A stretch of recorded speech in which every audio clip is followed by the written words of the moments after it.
Bienvenue à cette autre édition de Cartes sur table. C'est mardi, 21h, 23h. Nous sommes bien le 27 avril 2021. Un seul thème ce soir, 4 invités, comme il est de coutume. Succession en Afrique, que valent les constitutions. Évidemment que la thématique nous renvoie rapidement à l'actualité récente avec ce qui se passe notamment au Tchad. Un Déby remplace un autre. Après le décès d'Idriss Déby Itno, l'ancien président de la République, son fils, a pris évidemment les devants pour conduire le comité militaire de transition qui, depuis quelques jours, donc, essaye de marquer sa présence à la tête de ce pays. Mais le Tchad n'est certainement pas le seul et unique exemple. On a vu presque identiquement la même chose du côté du Togo, au Gabon, et puis bien d'autres pays qu'on ne va peut-être pas citer ici. Cela dit, on ne va peut-être pas faire un clin d'œil sur le Cameroun. La situation n'est pas identique, même si d'aucuns pensent que nous ne sommes pas loin de vivre cela. Je l'ai dit, 4 invités. Charles Elisan, bonsoir. Bonsoir, M. Dipita. Bonsoir à vos excellents autres invités. C'est un plaisir renouvelé pour ma propre personne d'être ici, et surtout par le nom du plus grand parti politique de tous les temps de ce pays. Vous avez bien DPC. Tout à fait. Simplice Ngoho, bonsoir. Bonsoir, M. Dipita. Bonsoir aux co-panélistes. Et surtout, bonsoir à vous, nombreux téléspectateurs. Vous êtes du PCRN. Emmanuel Kounié, bonsoir. Bonsoir, M. Dipita. Bonsoir à tous ceux qui nous regardent. Merci de donner au MRC la possibilité, n'est-ce pas, de s'exprimer, de dire ce qu'ils pensent de l'actualité. Je dis bonsoir comme ça à nos prisonniers politiques, ceux qui sont partis d'un fou et qui ont été transférés à Yoko. Ils sont une dizaine.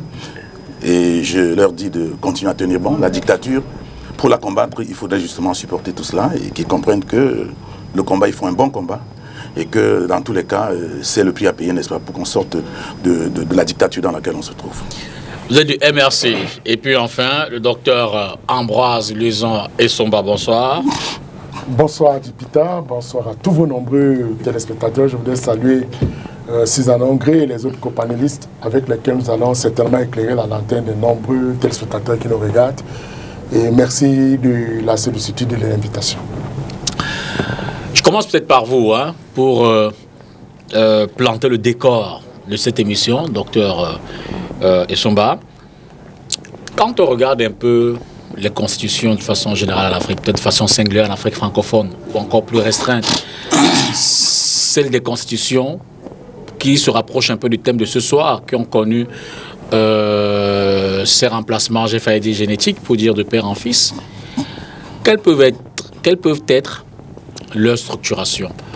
Comment est-ce qu'elles sont organisées? Comment est-ce que... que peut-on en dire? Ce qu'on doit dire, c'est que je commencerai par une célèbre expression latine, ubi societas ibius. Il y a la société, il y a le droit, et chaque société a son droit. Si chaque société peut donc avoir son droit, cela veut dire que le test qui organise la société de manière fondamentale, c'est la Constitution. Et bien entendu, la Constitution, c'est donc cette norme fondamentale qui, en laquelle on retrouve la solution de tous les problèmes qui peuvent se poser, c'est-à-dire les problèmes de transmission, d'exercice et d'accession au pouvoir. Donc, c'est la raison pour laquelle, dans une constitution, dès qu'il y a un problème, la première norme vers laquelle on se retourne, c'est la constitution d'un État. Et on se rend bien compte que avant 1980, il y avait une succession dynastique, si vous voulez, un peu comme il y avait un élan testamentaire, c'est-à-dire que le président en place léguait la suite de la continuité, si vous voulez, de la représentation de l'État à un de ses fils. Et il y a eu un autre phénomène qui est devenu presque une règle, c'est-à-dire que la cooptation, c'est-à-dire le président en fonction, copte un de ses successeurs, un successeur de son choix. C'est ce que nous avons vécu au Sénégal le 31 décembre 1980 avec le Sédar Senghor. Nous l'avons également vécu le 7 octobre 1985 en Tanzanie avec Julius Nyerere. Et bien évidemment au Cameroun, le 4 novembre 1982 avec Ahidjo et Paul Biya. Donc vous concevez avec moi qu'il y a donc ces mécanismes-là qui sont mis en place et on se rend bien compte qu'au-delà de cela, il y a que la Constitution elle-même est prise en otage parce qu'il y a des subterfuges qui sont introduits dans cette Constitution-là. Je prends l'exemple de 82. Vous voyez, le poste de Premier ministre disparaît en 1972, réapparaît à la révision, à la réforme constitutionnelle du 9 juin 1975, où effectivement Paul Biya devient Premier ministre. Vous savez qu'il sort du secrétariat général de la présidence de la République.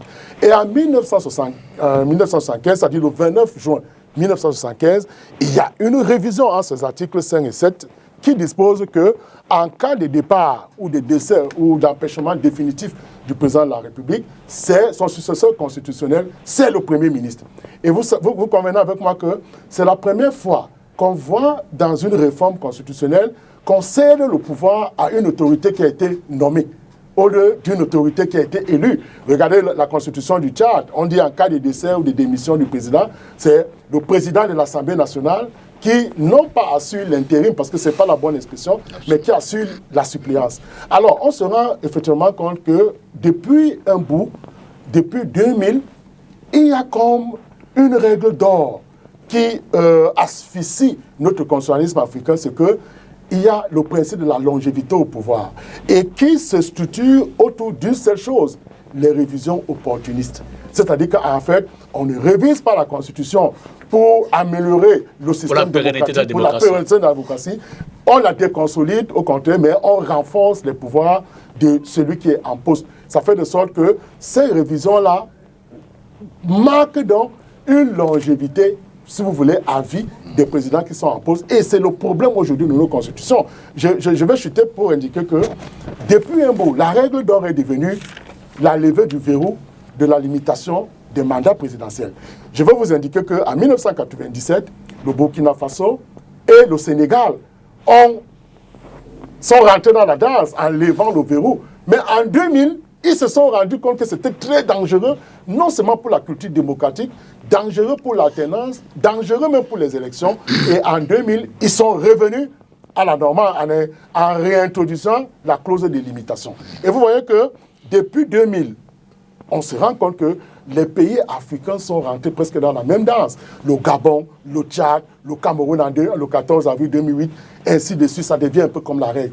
D'où donc un verrouillage démocratique qui amène donc les uns et les autres à pouvoir se mettre dans une logique de contestation de tout ce vent qui est prévu par la Constitution. Parce que, comme je l'ai dit tout à l'heure, tout est prévu dans la Constitution, mais au moment venu, on se rend compte que même la Constitution est complice d'un certain nombre d'éléments. Regardez aujourd'hui au Cameroun, je voudrais finir par là. Quand vous prenez les éléments qui structurent la vacance présidentielle, on vous dit, il y a le décès, il y a l'empêchement définitif et il y a la démission. Alors, première des choses, quand le président de la République décède, la Constitution ne nous dit pas, par exemple, qu'il annonce le décès. C'est un vide et c'est très dangereux. Et même quand le président de vivant démissionne, on dit, il démissionne, il saisit le président du Conseil constitutionnel qui adresse une lettre au président de l'Assemblée nationale et au président du Sénat qui doit assurer l'intérim.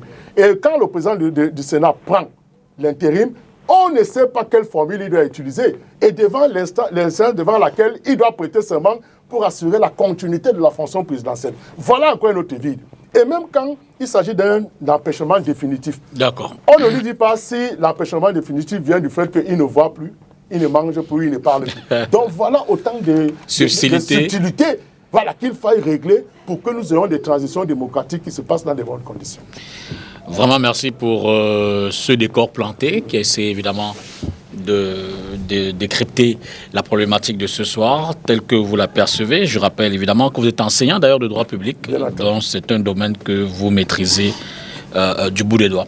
Alors Charles Elisant, quand on regarde quand même l'évolution des pays africains dans leur mécanisme politique, on est parti à l'époque des régimes de parti unique à désormais des régimes pluralistes qui sous-entend de la démocratie. Est-ce que cette évolution-là, selon vous, implique une volonté, un mécanisme, des ambitions pour les acteurs de véritablement procéder à cette vivacité démocratique qu'est l'alternance? C'est-à-dire que La succession, puisque c'est le cœur du débat de ce soir, est-il véritablement au centre de ce mécanisme constitutionnel? J'ai aimé la première pierre jetée par l'excellent enseignant, mon ami docteur Luzin Somba. Je voudrais aussi lui faire comprendre que la révision constitutionnelle n'est pas seulement pour maintenir ad vitam aeternam celui qui est au pouvoir. C'est pour corriger les imperfections, nous sommes d'accord, et aussi pour améliorer le système gouvernant. Autant il a dit tout à l'heure que à la révision de 75, on léguait le pouvoir en cas de vacances du président au Premier ministre, ce qui est vrai. J'aurais aimé qu'il corrigeait aussi que, après Paul Biya, celui qui est venu corriger que celui qui assure la vacance, c'est le président du Sénat, qui est aussi un élu. Ça aurait été mieux de corriger cela. C'était mieux de dire que Paul Biya aussi est venu corriger cette histoire où, si le président n'est pas là, c'est un élu comme lui, qui est le président du Sénat, qui assure la vacance. La troisième chose que je voudrais aussi dire que non, j'estime que, je peux me tromper, si le président de la République prête serment devant l'Assemblée nationale, c'est le même processus avec celui qui va le remplacer en cas de vacances. C'est-à-dire, si celui qui assure l'intérim, qui est le président du Sénat, d'après notre constitution, prêtera aussi serment devant la représentation basse, qui est l'Assemblée nationale. J'estime. Non, c'est ce que vous supposez, parce que ce n'est pas écrit. On n'a pas besoin d'écrire. Parce que le même mécanisme qui sous-tend la prestation de serment du président de la République sera la même pour quiconque sera président de la République. Ce n'est pas un problème d'intérim ou pas. Il n'est pas président, personne. Je suis en train de parler, M. Kouni. Ce n'est pas que le début. Maintenant, c'est que le début, je suis en train de parler. Et autre chose, rien, alors là, rien n'interdit au fils d'eux d'être candidat à une élection présidentielle. Je dis bien rien. Et pour faire mal à quelqu'un sur ce plateau, rien n'interdit à Franck Biya d'être candidat à l'élection présidentielle. Rien ne lui interdit. Vous répondez à une question qui n'est pas posée. Hein. Non, je lui dis déjà. À toi. Maintenant, vous soupçonnez qu'il en parlera? Non, je sais que c'est où on va. Maintenant, je voudrais quand même qu'on comprenne que autant il y a eu les modifications de la Constitution, autant il y a eu une avancée vers la démocratie dans ce pays. Je n'ai qu'à prendre celle que moi j'ai vue avec le vent de l'Est, dans les années 90-91. Cette constitution qui est arrivée en 1996 et qui mettait en place la formalisation pour l'aboutissement de notre système démocratique où on passe de l'État unitaire à l'État décentralisé. On a un Sénat désormais, on a un Conseil constitutionnel.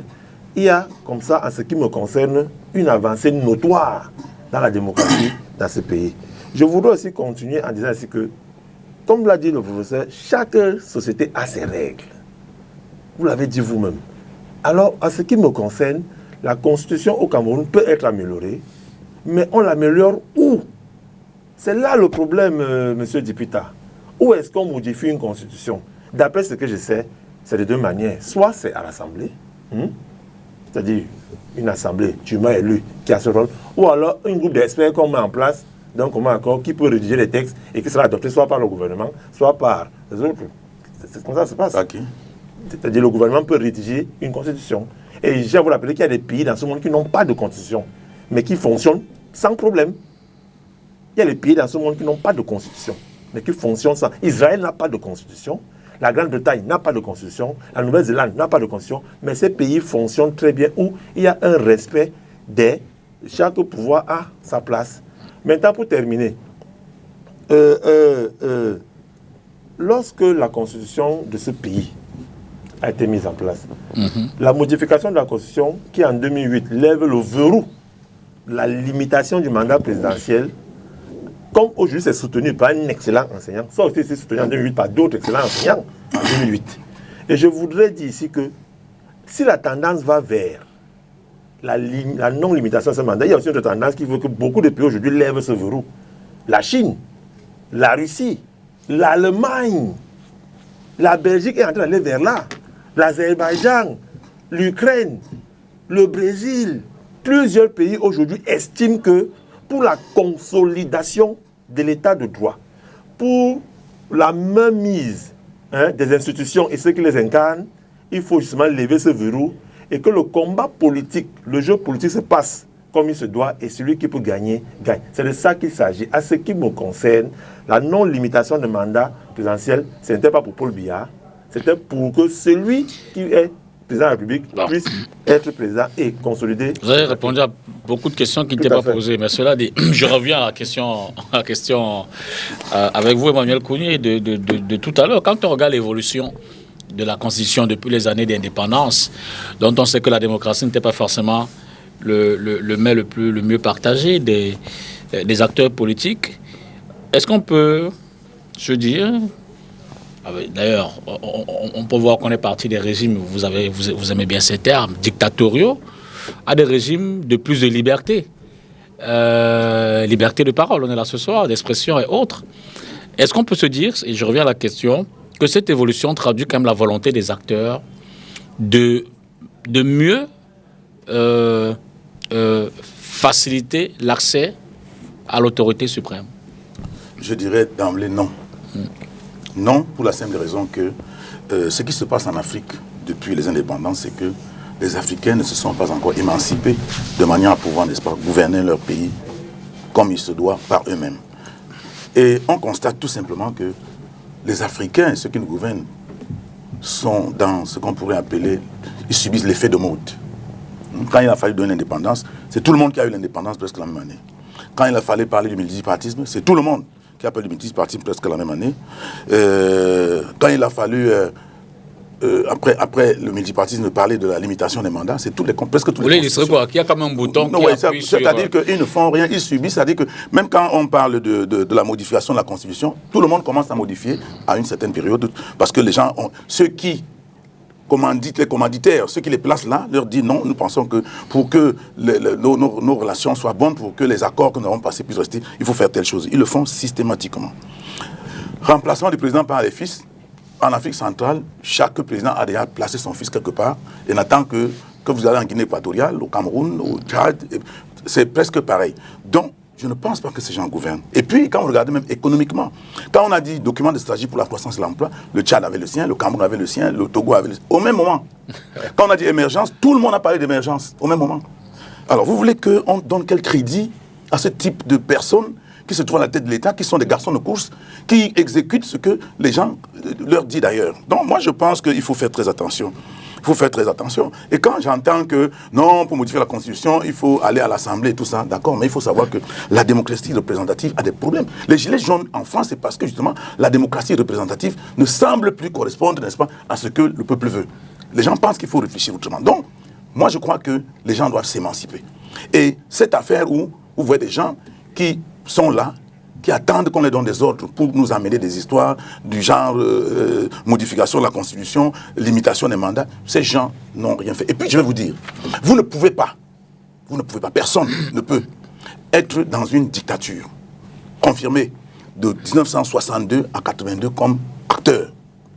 Être lui-même dictateur de 82 à 90.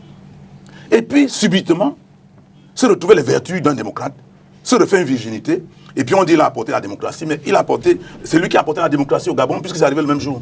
Au Tchad, c'est la même personne.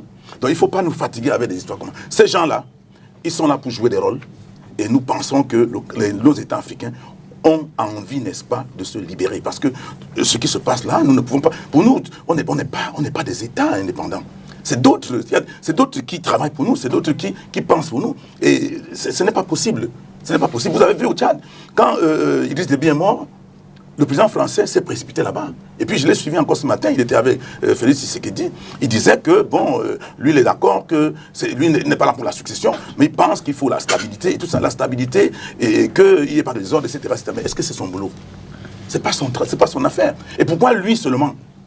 Donc, moi je crois que nous avons un problème.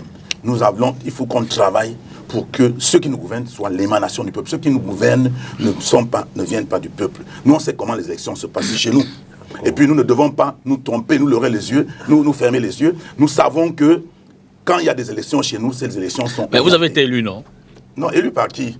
Vous étiez conseiller municipal. On peut écrire mon nom. Vous avez été... Je n'ai pas été conseiller municipal. Et quand bien même je serai conseiller municipal, on peut écrire mon nom. Ça ne veut rien dire. C'est pas parce que on me dit que tu es conseiller municipal que je veux dire partout qu'il y a des élections. Bon, quand je dis vous, je parle du MRC. Du MRC, hein. Dites comme vous voulez, dites ce que vous voulez. Je vous dis qu'il y a des gens qui sont assis quelque part et qui... Mais au nord ou au sud-ouest, eux m'ont dit qu'ils n'ont pas eu d'élections. Il y a 30 députés là-bas.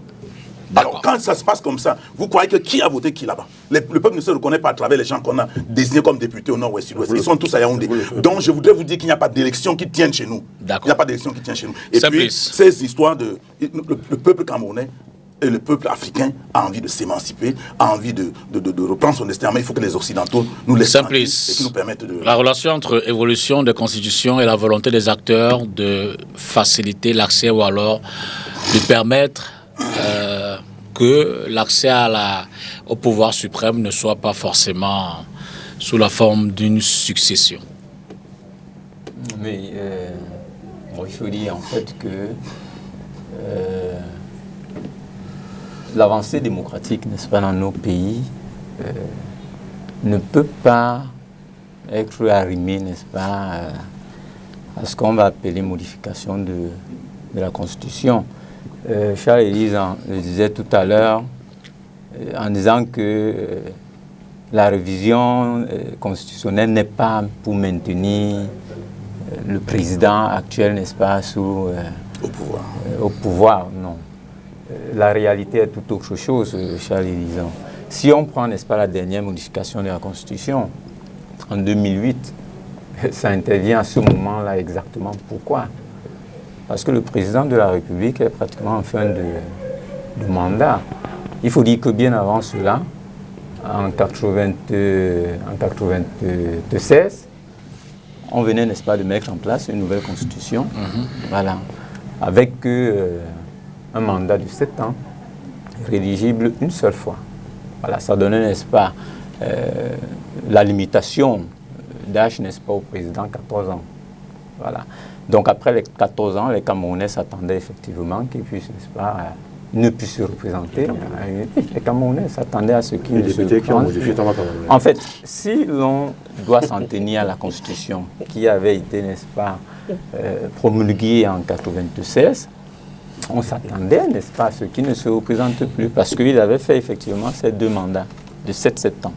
Mais exactement en 2008, lorsqu'ils force, n'est-ce pas, à lever le verrou de la limitation de mandat, c'est effectivement parce que lui, il atteint la limite d'âge.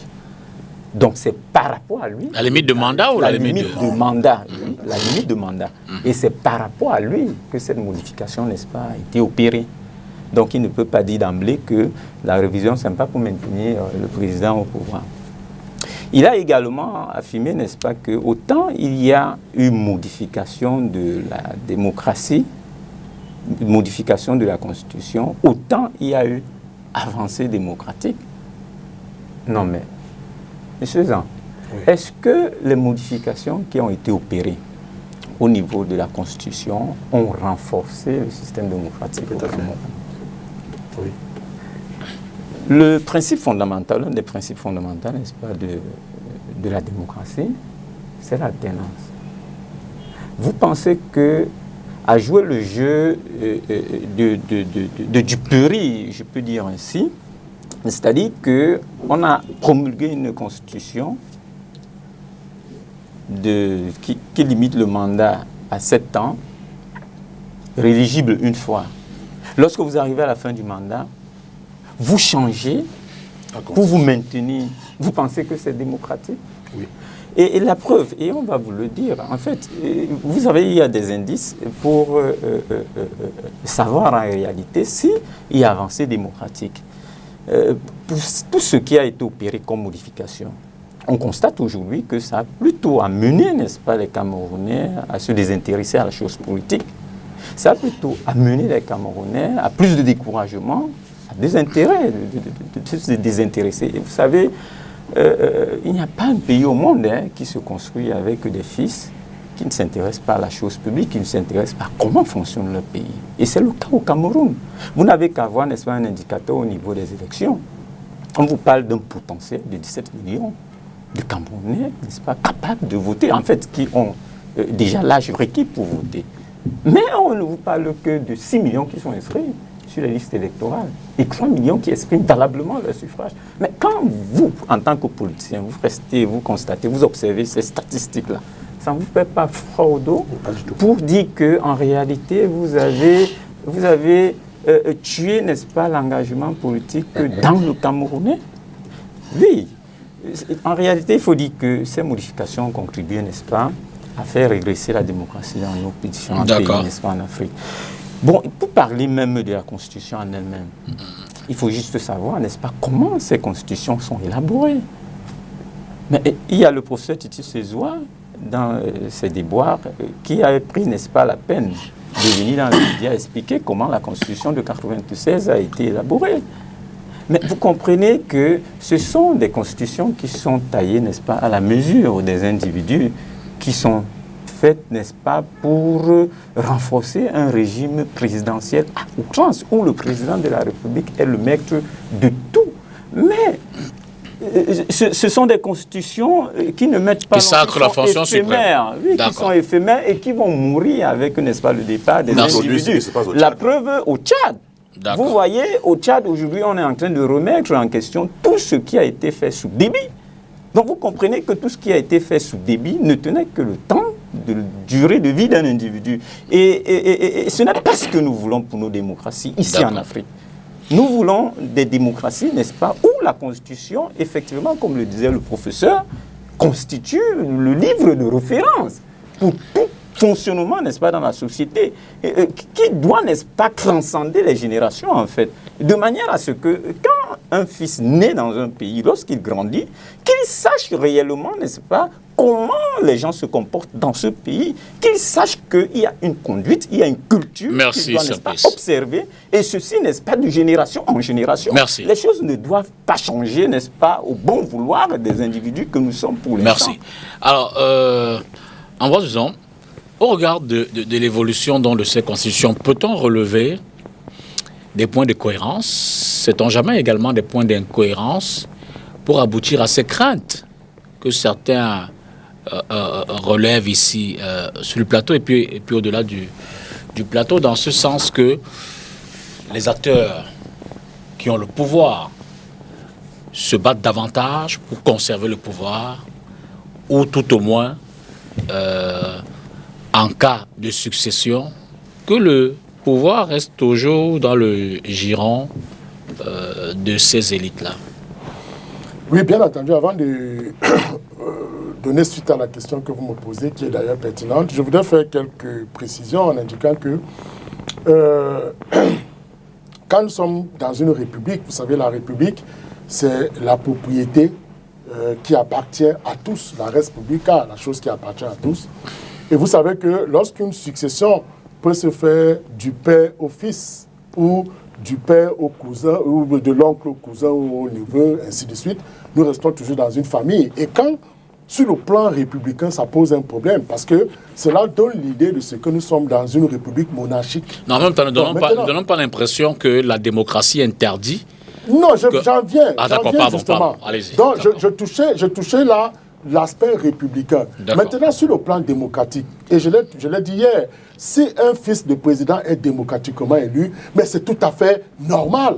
Et je le disais hier, je disais que par rapport à Mahamat Idriss Déby, je disais qu'il enlève sa camisole de général, il devient civil, et dès qu'on va organiser les élections, que démocratiquement ils soient élus. Et là, le peuple tchadien ne pourra pas s'en offusquer parce qu'il est issu de la source souveraine du pouvoir qui est le choix du peuple. Et quand ce n'est donc pas le cas, qu'à un moment donné, on met une constitution entre parenthèses. Vous savez, et c'est ça donc le sujet d'ailleurs que vous posez. C'est-à-dire que valent nos constitutions? Nos constitutions ne sont plus vénérées, elles ne sont plus acceptées. Elles sont rejetées à la moindre escarmouche. Dès qu'il y a une crise, allez, tout de suite, la constitution est frigorifiée, elle est mise entre parenthèses. Alors, je fais également une autre précision pour dire que, écoutez, toute révision, aucun texte constitutionnel n'est adopté pour rester à vie, ou bien pour rester ad vitam aeternam. Non, la révision doit s'adapter à l'évolution du temps. Et bien entendu, et par deux mécanismes, on peut procéder à la révision, la révision par voie parlementaire. Et c'est ce qu'on a toujours opéré au Cameroun, puisque le RDPC étant majoritaire, avec le fait majoritaire, ne pourrait jamais accepter la révision par voie référendaire. Vous voyez qu'on choisit, et c'est tout à fait évident. Alors, ce qu'on constate aujourd'hui, par rapport à la question que vous posez, M. Dipita, le problème aujourd'hui, c'est quoi? C'est que l'Afrique, les pays, surtout l'Afrique francophone, parce que quand on parle de l'Afrique anglophone, c'est totalement différent. Quand vous prenez l'Afrique, et je prends sur l'Afrique anglophone, je prends un peu le Ghana, vous avez vu, Jerry Rawlings est venu par un coup d'État, il a réussi à faire ses 10 ans, et il a cédé le pouvoir. Et il a sorti une phrase qui est restée presque légendaire en indiquant que même si le diable vient, il ne peut pas bousculer les institutions au Ghana, puisque les institutions sont fortes. Et les hommes ne sont pas forts là-bas, ce sont les institutions qui sont fortes. C'est pour démontrer quoi? Je démontre ici que la Constitution, comme je l'ai dit tout à l'heure, c'est la norme fondamentale d'un État. Et maintenant, cette Constitution a pour mission, a pour vocation de régir, d'apporter des solutions aux problèmes qui vont se poser à la société. Alors, vous avez posé la question sur le point commun. Ce qu'on constate maintenant, c'est la fièvre contagieuse qui prend les pays africains. C'est d'abord la levée du verrou du mandat présidentiel. Et j'ai indiqué tout à l'heure que quand on lève le verrou de la limitation du mandat parlementaire, et il a raison, nous les doctrinaires, nous avons engagé tout un débat sur la question en indiquant que, oui, il faut lever le verrou parce que celui qui est président peut se faire réélire autant de fois.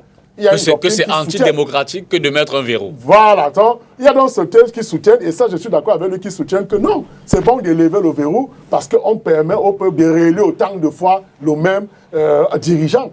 Mais l'autre frange, contestataire d'ailleurs, qui est plus, comment dire, bruyante, qui est plus prégnante, c'est la frange justement qui soutient que non. Si on lève le verrou de la limitation des mandats présidentiels, qu'est-ce que ça crée? Première chose que ça crée des gouvernements perpétuels. C'est-à-dire que le président qui est là est élu de manière perpétuelle, donc à faire des gouvernances, des régimes à perpétuité. La preuve, en Afrique centrale, et ça, j'ai sur le plateau des Illuminés, quel est le président qui a perdu l'élection en Afrique centrale pendant qu'il a organisé?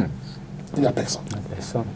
Pendant qu'il a organisé l'élection. Pascal Lissouba. Parce qu'il n'y a pas d'élection. Il n'y a pas d'élection du tout. Oui, Pascal Lissouba, mais c'est un cas exceptionnel. Un peu comme on dit, c'est l'exception qui confirme la règle. Mais Pascal ça a été rattrapé aussi. Et ça a été rattrapé très tôt. Alors, c'est pour dire quoi? Donc, la levée de verrou fait 3 choses. Première des choses, ça tue l'élection. Parce qu'en réalité, les exemples que Élise a pris, il a cité les pays, le Canada, tout ça. Mais là-bas, les élections sont transparentes. Les élections sont transparentes. C'est quoi pour dire qu'elles sont transparentes? Mais on a vu, tu as cité le Brésil, on a déjà contesté les élections au Brésil. Aux États-unis, il y a eu contestation des élections. Mais tu parles de ça. Ça ne fait rien. Celui qui a contesté n'a pas eu de démocratie du monde. On n'a pas dit il a cité des pays européens. Mais ce qui m'a intéressé, c'est qu'il n'a cité aucun pays africain. Et le thème est clair. Moi, je ne sors pas du thème. Le thème est clair. La succession en Afrique, que valent les constitutions. Là, vous avez cité trop de pays européens, mais aucun pays africain. Parce que nous sommes en Afrique, c'est ça le sujet aujourd'hui. Absolument. Et autre chose, Dipita. Donc, la levée du verrou tue 3 choses. Donc, ça tue d'abord l'élection. Ça dit que les élections deviennent une parodie. Deuxième chose, ça consacre des gouvernements perpétuels. Et troisième chose, ça tue la culture démocratique. Les gens ne vont plus s'intéresser à la démocratie tout simplement parce qu'ils se disent que ça ne vaut plus la peine d'y aller. L'exemple du Cameroun. Avant de donner la parole aux autres, pour vous relancer, mais l'un des arguments des pros lever du verrou est de dire que la limitation, justement, ne donne pas l'opportunité au peuple de s'exprimer sur la question du choix. D'autant plus que tous les citoyens doivent être égaux. C'est-à-dire que si on dit à un citoyen, tu as fait 2 mandats et tu n'es plus candidat, ça limite sa capacité à être candidat à un autre mandat. Non, je vais vous prendre un exemple. D'accord. Voilà, les États-Unis ont la plus vieille constitution du monde, qui date du 17 septembre 1787, qui a subi depuis leurs 22 amendements. Et dans le 22 amendement, c'est là, depuis 1951, qu'il y a une disposition qui dit que le président en fonction ne peut pas faire plus de 2 mandats. Vous voyez? Pourquoi c'est limité là-bas? Vous croyez que, s'ils n'ont pas le souci de ce que celui-là doit être réélu autant de fois? Pourquoi c'est pas limité à l'Allemagne? Non, mais c'est pour dire que il y a donc un problème qui est celui qui voudrait que la limitation, surtout en Afrique, la limitation me paraît importante et capitale dans la mesure où elle assure d'abord la rotation et la circulation des leaders politiques. Et ça permet l'innovation. Je vais vous dire, c'est le professeur Yaoundé qui disait que démocratiser, c'est mettre en place des nouvelles institutions et mettre en place des nouvelles personnes qui seront porteuses des idées novatrices. pour permettre le développement. Oh, regardez aujourd'hui, on tend à quoi? Et je réponds enfin à la question que vous posez. Quel est le trait commun?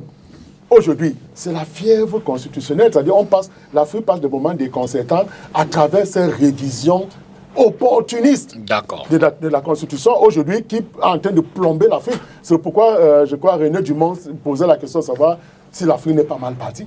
D'accord. Alors, Emmanuel Kounié, toujours sur le même aspect. Est-ce que les acteurs, donc vous les politiques, aussi bien du pouvoir que de l'opposition, peut-on dire qu'il y a véritablement jeu des politiques pour assainir ces questions de succession? Donc, de travailler pour avoir des constitutions pérennes. On a pris l'exemple des États-Unis. Je dis pourquoi? Parce que, évidemment, dans des États où l'opposition également est arrivée au pouvoir, je regarde mon ami Alpha Condé, pas forcément mon ami en tant que, sur le plan personnel, je veux dire en tant qu'acteur politique, acteur public. On a vu qu'ancien opposant, une fois arrivé au pouvoir, la bataille pour lui est de ne pas repartir. On voit ce qui se passe au Bénin. Avec le président Talon, qui est arrivé tout jeune, tout beau, tout démocrate. Aujourd'hui, il a des difficultés à s'en séparer. Est-ce que les acteurs même ne sont pas, qu'ils soient de l'opposition ou du pouvoir, est-ce qu'ils ne sont pas les premiers à être responsables justement de ces blocages constitutionnels? Il faut déjà demander s'ils sont responsables en valeur absolue. Est-ce qu'ils sont responsables? Est-ce que non, ils ne sont pas responsables. Ils sont des gens en valeur absolue. Sont-ils responsables? Je dis non. Ne le sont-ils pas? Ils ne le sont pas, puisque il y a des gens derrière qui les pilotent. Il y a des intérêts derrière où on leur dit non, vous devez rester. Vous avez suivi Déby, qui a dit que lui voulait partir, mais la France est venue dire non, il faut que vous restiez parce que nos intérêts ne nous permettent pas. Mais lui aussi avait le choix de dire non à la France. Oui, il avait le choix de dire non, mais il nous fait donc d'une certaine façon les responsabilités qui est engagée. Lui, il a pensé de partir et que les Français lui ont dit il faut rester. Ils sont venus eux-mêmes modifier la Constitution. C'est pour dire quoi? C'est pour dire que tant que ceux qui gouvernent ne vont pas être l'émanation de la volonté du peuple, proprement parler, tant que ça va être les élections telles que nous voyons là, on ne pourra pas s'en sortir. Et puis, moi je ne sais pas, on a parlé du Ghana tout à l'heure. Les pays anglophones ont réussi. Bon, disons que la Grande-Bretagne elle-même n'a pas voulu, n'est-ce pas, continuer à conserver la même mise sur ces États-là, mais ils ont réussi à arracher un minimum de liberté. J'ai entendu tout à l'heure dire que, vous avez dit d'ailleurs vous-même que on est autour de ce plateau, il y a la liberté d'expression. Non, comment vous ne pouvez pas dire qu'il y a la liberté d'expression dans un pays où il y a des prisonniers politiques? Il y a des prisonniers politiques au Cameroun. Ou les civils, où on vote des lois liberticides parce qu'il y a une majorité obèse à l'Assemblée, où on trimballe les civils devant les tribunaux militaires. Vous pouvez parler de quelle liberté? Il y a peut-être la liberté de bavarder. Mais est-ce que vous pensez que ce que nous disons ici... Quelle est la nuance entre liberté d'expression et liberté de bavarder? Liberté d'aboyer, si vous voulez. C'est-à-dire que quelle est la nuance entre liberté d'expression et de bavarder et d'aboyer? La liberté d'expression suppose que de ce que nous faisons, de ce que nous disons, les gens sont attentifs et qu'ils peuvent tenir compte de ce que nous disons. C'est pas le cas ce soir? Pas du tout. Ces gens, nous parlons peut-être pour le peuple, mais ces gens qui nous gouvernent, ils disent que le chien aboie et la caravane passe. Ça les intéresse pas du tout. La preuve, il y a un problème dans le nord-ouest sud-ouest, il y a des milliers de morts. On leur a tout dit. Ils sont restés à leur position, ils n'ont pas bougé. Et aujourd'hui, tout le monde est unanime. Est-ce que la liberté d'expression est de dire pour faire bouger? C'est tout au moins déjà de dire. C'est-à-dire qu'on crée, on crée un... Non, il ne s'agit pas seulement de dire. Il faut dire pour que ça serve à quelque chose. Il faudrait que ceux qui gouvernent même suscitent, n'est-ce pas, le débat. D'accord. Et qui se disent qu'à travers un débat, ils peuvent tirer quelque chose. Mais dès lors qu'ils ont la science infuse, dès lors qu'ils pensent qu'une seule personne peut gouverner le Cameroun pendant 40 ans, c'est-à-dire qu'il y a 30 millions de personnes, on pense que c'est une seule personne qui a la capacité de gouverner. Alors, quand les gens raisonnent comme ça, c'est des personnes anormales. Ils ne sont pas normaux. Donc, quand on est dans ce type d'environnement, soit ils sont complètement pilotés par d'autres gens et ils jouent un rôle, soit c'est des personnes qui ne sont pas bien structurées. Vous sous-entendez le néocolonialisme? Oui, le néocolonialisme, c'est puisque eux-mêmes le disent. Quand on fait un débat ici, enfin, un dialogue ici, et le président va dire, oui, je suis allé, j'ai parlé avec le président, je lui ai fait un compte rendu du grand débat. Et il ne nous a rien dit. Hein? Quand il dit ça là-bas, comment vous voulez? Mais nous, on écoute. Il ne nous a jamais rendu compte, il n'a jamais pris la parole pour dire ce qu'il pense de cette grande assise, où il y a eu des résolutions, soi-disant. Mais il est allé quand même dire à son, je ne sais pas comment le qualifier, à la personne qui le pilote, que voilà ce qui s'est passé. Alors, quand ça se passe comme ça, vous voulez nous faire croire qu'on organise quelque chose ici? Non, moi je crois que le peuple doit se battre pour arracher sa liberté. Les pays africains et les pays africains francophones ne sont pas libres. Et je peux vous garantir que la sortie de M. Macron au Tchad m'a estomaqué. Et c'est la même chose quand vous avez vu en Côte d'Ivoire, quand M. Sarkozy descendait les escaliers en balançant la tête. Bon, il est venu pour installer son ami, il a même dit qu'ils avaient des relations de famille, etc. Il a donné 3 jours à Gbagbo pour partir. Quand ça se passe comme ça veut dire que ces gens-là, ce ne sont pas des chefs d'État, c'est des garçons de course. C'est un peu sur la même question. Est-ce que les acteurs, je dis bien acteurs dans l'ensemble plus étendu, les acteurs ne sont-ils pas évidemment responsables de ces limites que l'on observe dans la succession à travers les constitutions? Oui, en fait, en tant qu'acteur politique, il faut dire que je me sens interpellé lorsqu'en réalité, nos comportements, nos faits et gestes doivent susciter une admiration, une envie, un engagement, n'est-ce pas, au sein des populations pour lesquelles nous sommes destinés à gérer, à encadrer en réalité. Il y a des exemples, n'est-ce pas, qui ne font pas, en fait, qu'on ne doit pas considérer comme généralisés.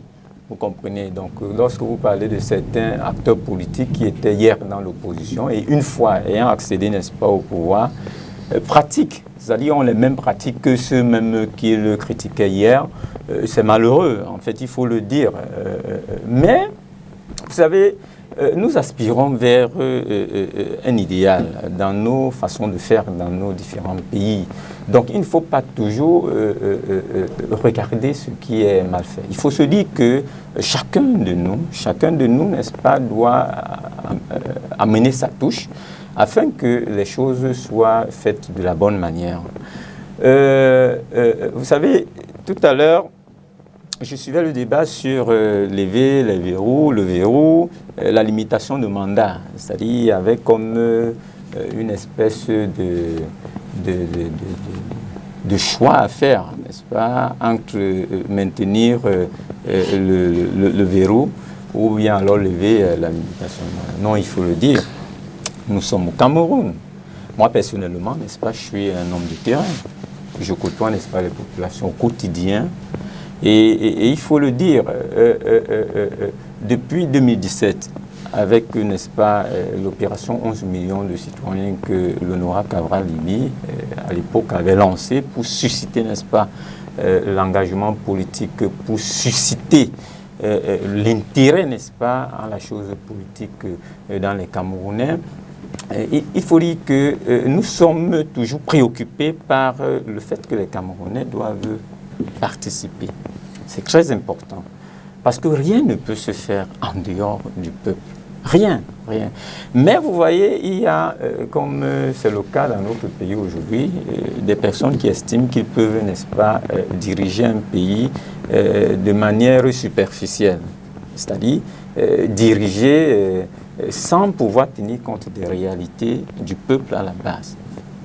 C'est-à-dire que ça les arrange de gérer ainsi. C'est-à-dire que le fait qu'on dise que les Camerounais sont découragés, le fait qu'on dise que les Camerounais, vraiment, même la déclaration de mœurs qu'on constate aujourd'hui, cette violence dérapante qu'on constate, ainsi de suite, c'est le fait que, en fait, vous n'avez pas donné la possibilité aux gens de pouvoir s'exprimer sur la scène politique. Donc, ils trouvent d'autres échappatoires.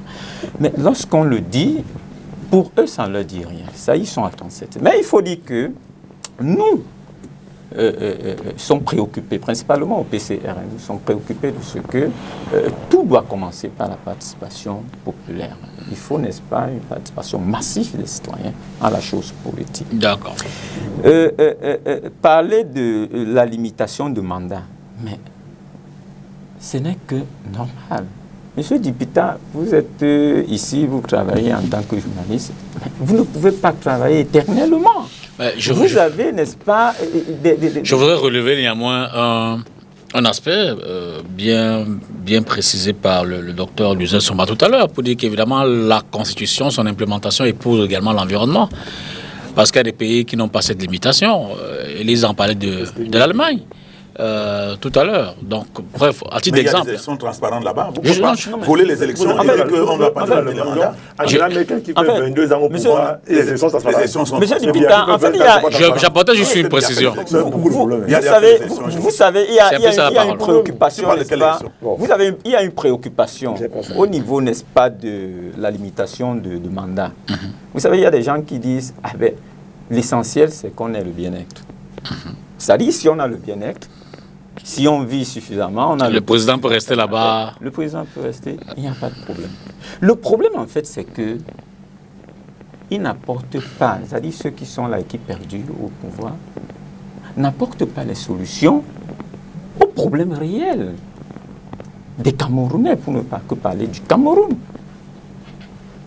Et c'est ça le problème, en fait. Et c'est pour ces raisons que il y a une dérive au niveau, n'est-ce pas? C'est ça le problème. Le problème, c'est de durer. Je vais vous entendre. Non, on dit même s'il fallait que le dirigeant dure au pouvoir, vous comprenez, la moindre des choses aurait été qu'il y ait un bien-être, n'est-ce pas, au sein des populations. Mais plus encore, il n'y a pas de bien-être, mais il persiste à durer au pouvoir sans apporter des solutions réelles. Et là, doublement, on critique, n'est-ce pas, cette situation, cet état de choses. La limitation de mandat permet, n'est-ce pas, je veux dire, la limitation de mandat, effectivement, permet, n'est-ce pas, un dynamisme au sein dans la scène politique. Des mutations. Vous savez, tout à l'heure, le professeur disait, n'est-ce pas, que le redéploiement des hommes, c'est-à-dire ça apporte des idées nouvelles. Vous savez, chacun a en réalité une vision pour son pays. Une implémentation d'une vision qu'il voudrait, n'est-ce pas, adopter pour son pays. Et c'est selon une durée. C'est-à-dire, une fois que vous avez fini avec ce que vous avez pensé pour votre pays, non, vous laissez et partez. Merci, Simplice. Vous avez vu le cas Mandela en Afrique du Sud. Mais Mandela n'a pas demandé un second mandat simplement parce qu'il avait estimé qu'il avait tout jeté dans la bataille et que demeurer encore au pouvoir serait de trop. Mais vous allez voir des présidents, l'Afrique a vraiment un visage hideux, des présidents qui sont sur des choses, qui n'ont plus de capacités physiques à gérer, mais qui maintiennent, n'est-ce pas, qui veulent toujours demeurer au pouvoir. Merci, c'est pas normal. De savoir si les acteurs politiques eux-mêmes ne sont pas les causes, les raisons pour lesquelles les uns et les autres estiment que nos constitutions, sous le plan de la succession, ne jouent pas. Donner à cœur joie. Ça, c'est une question qui me prend 2 secondes pour répondre. L'opposition est faible. C'est tout.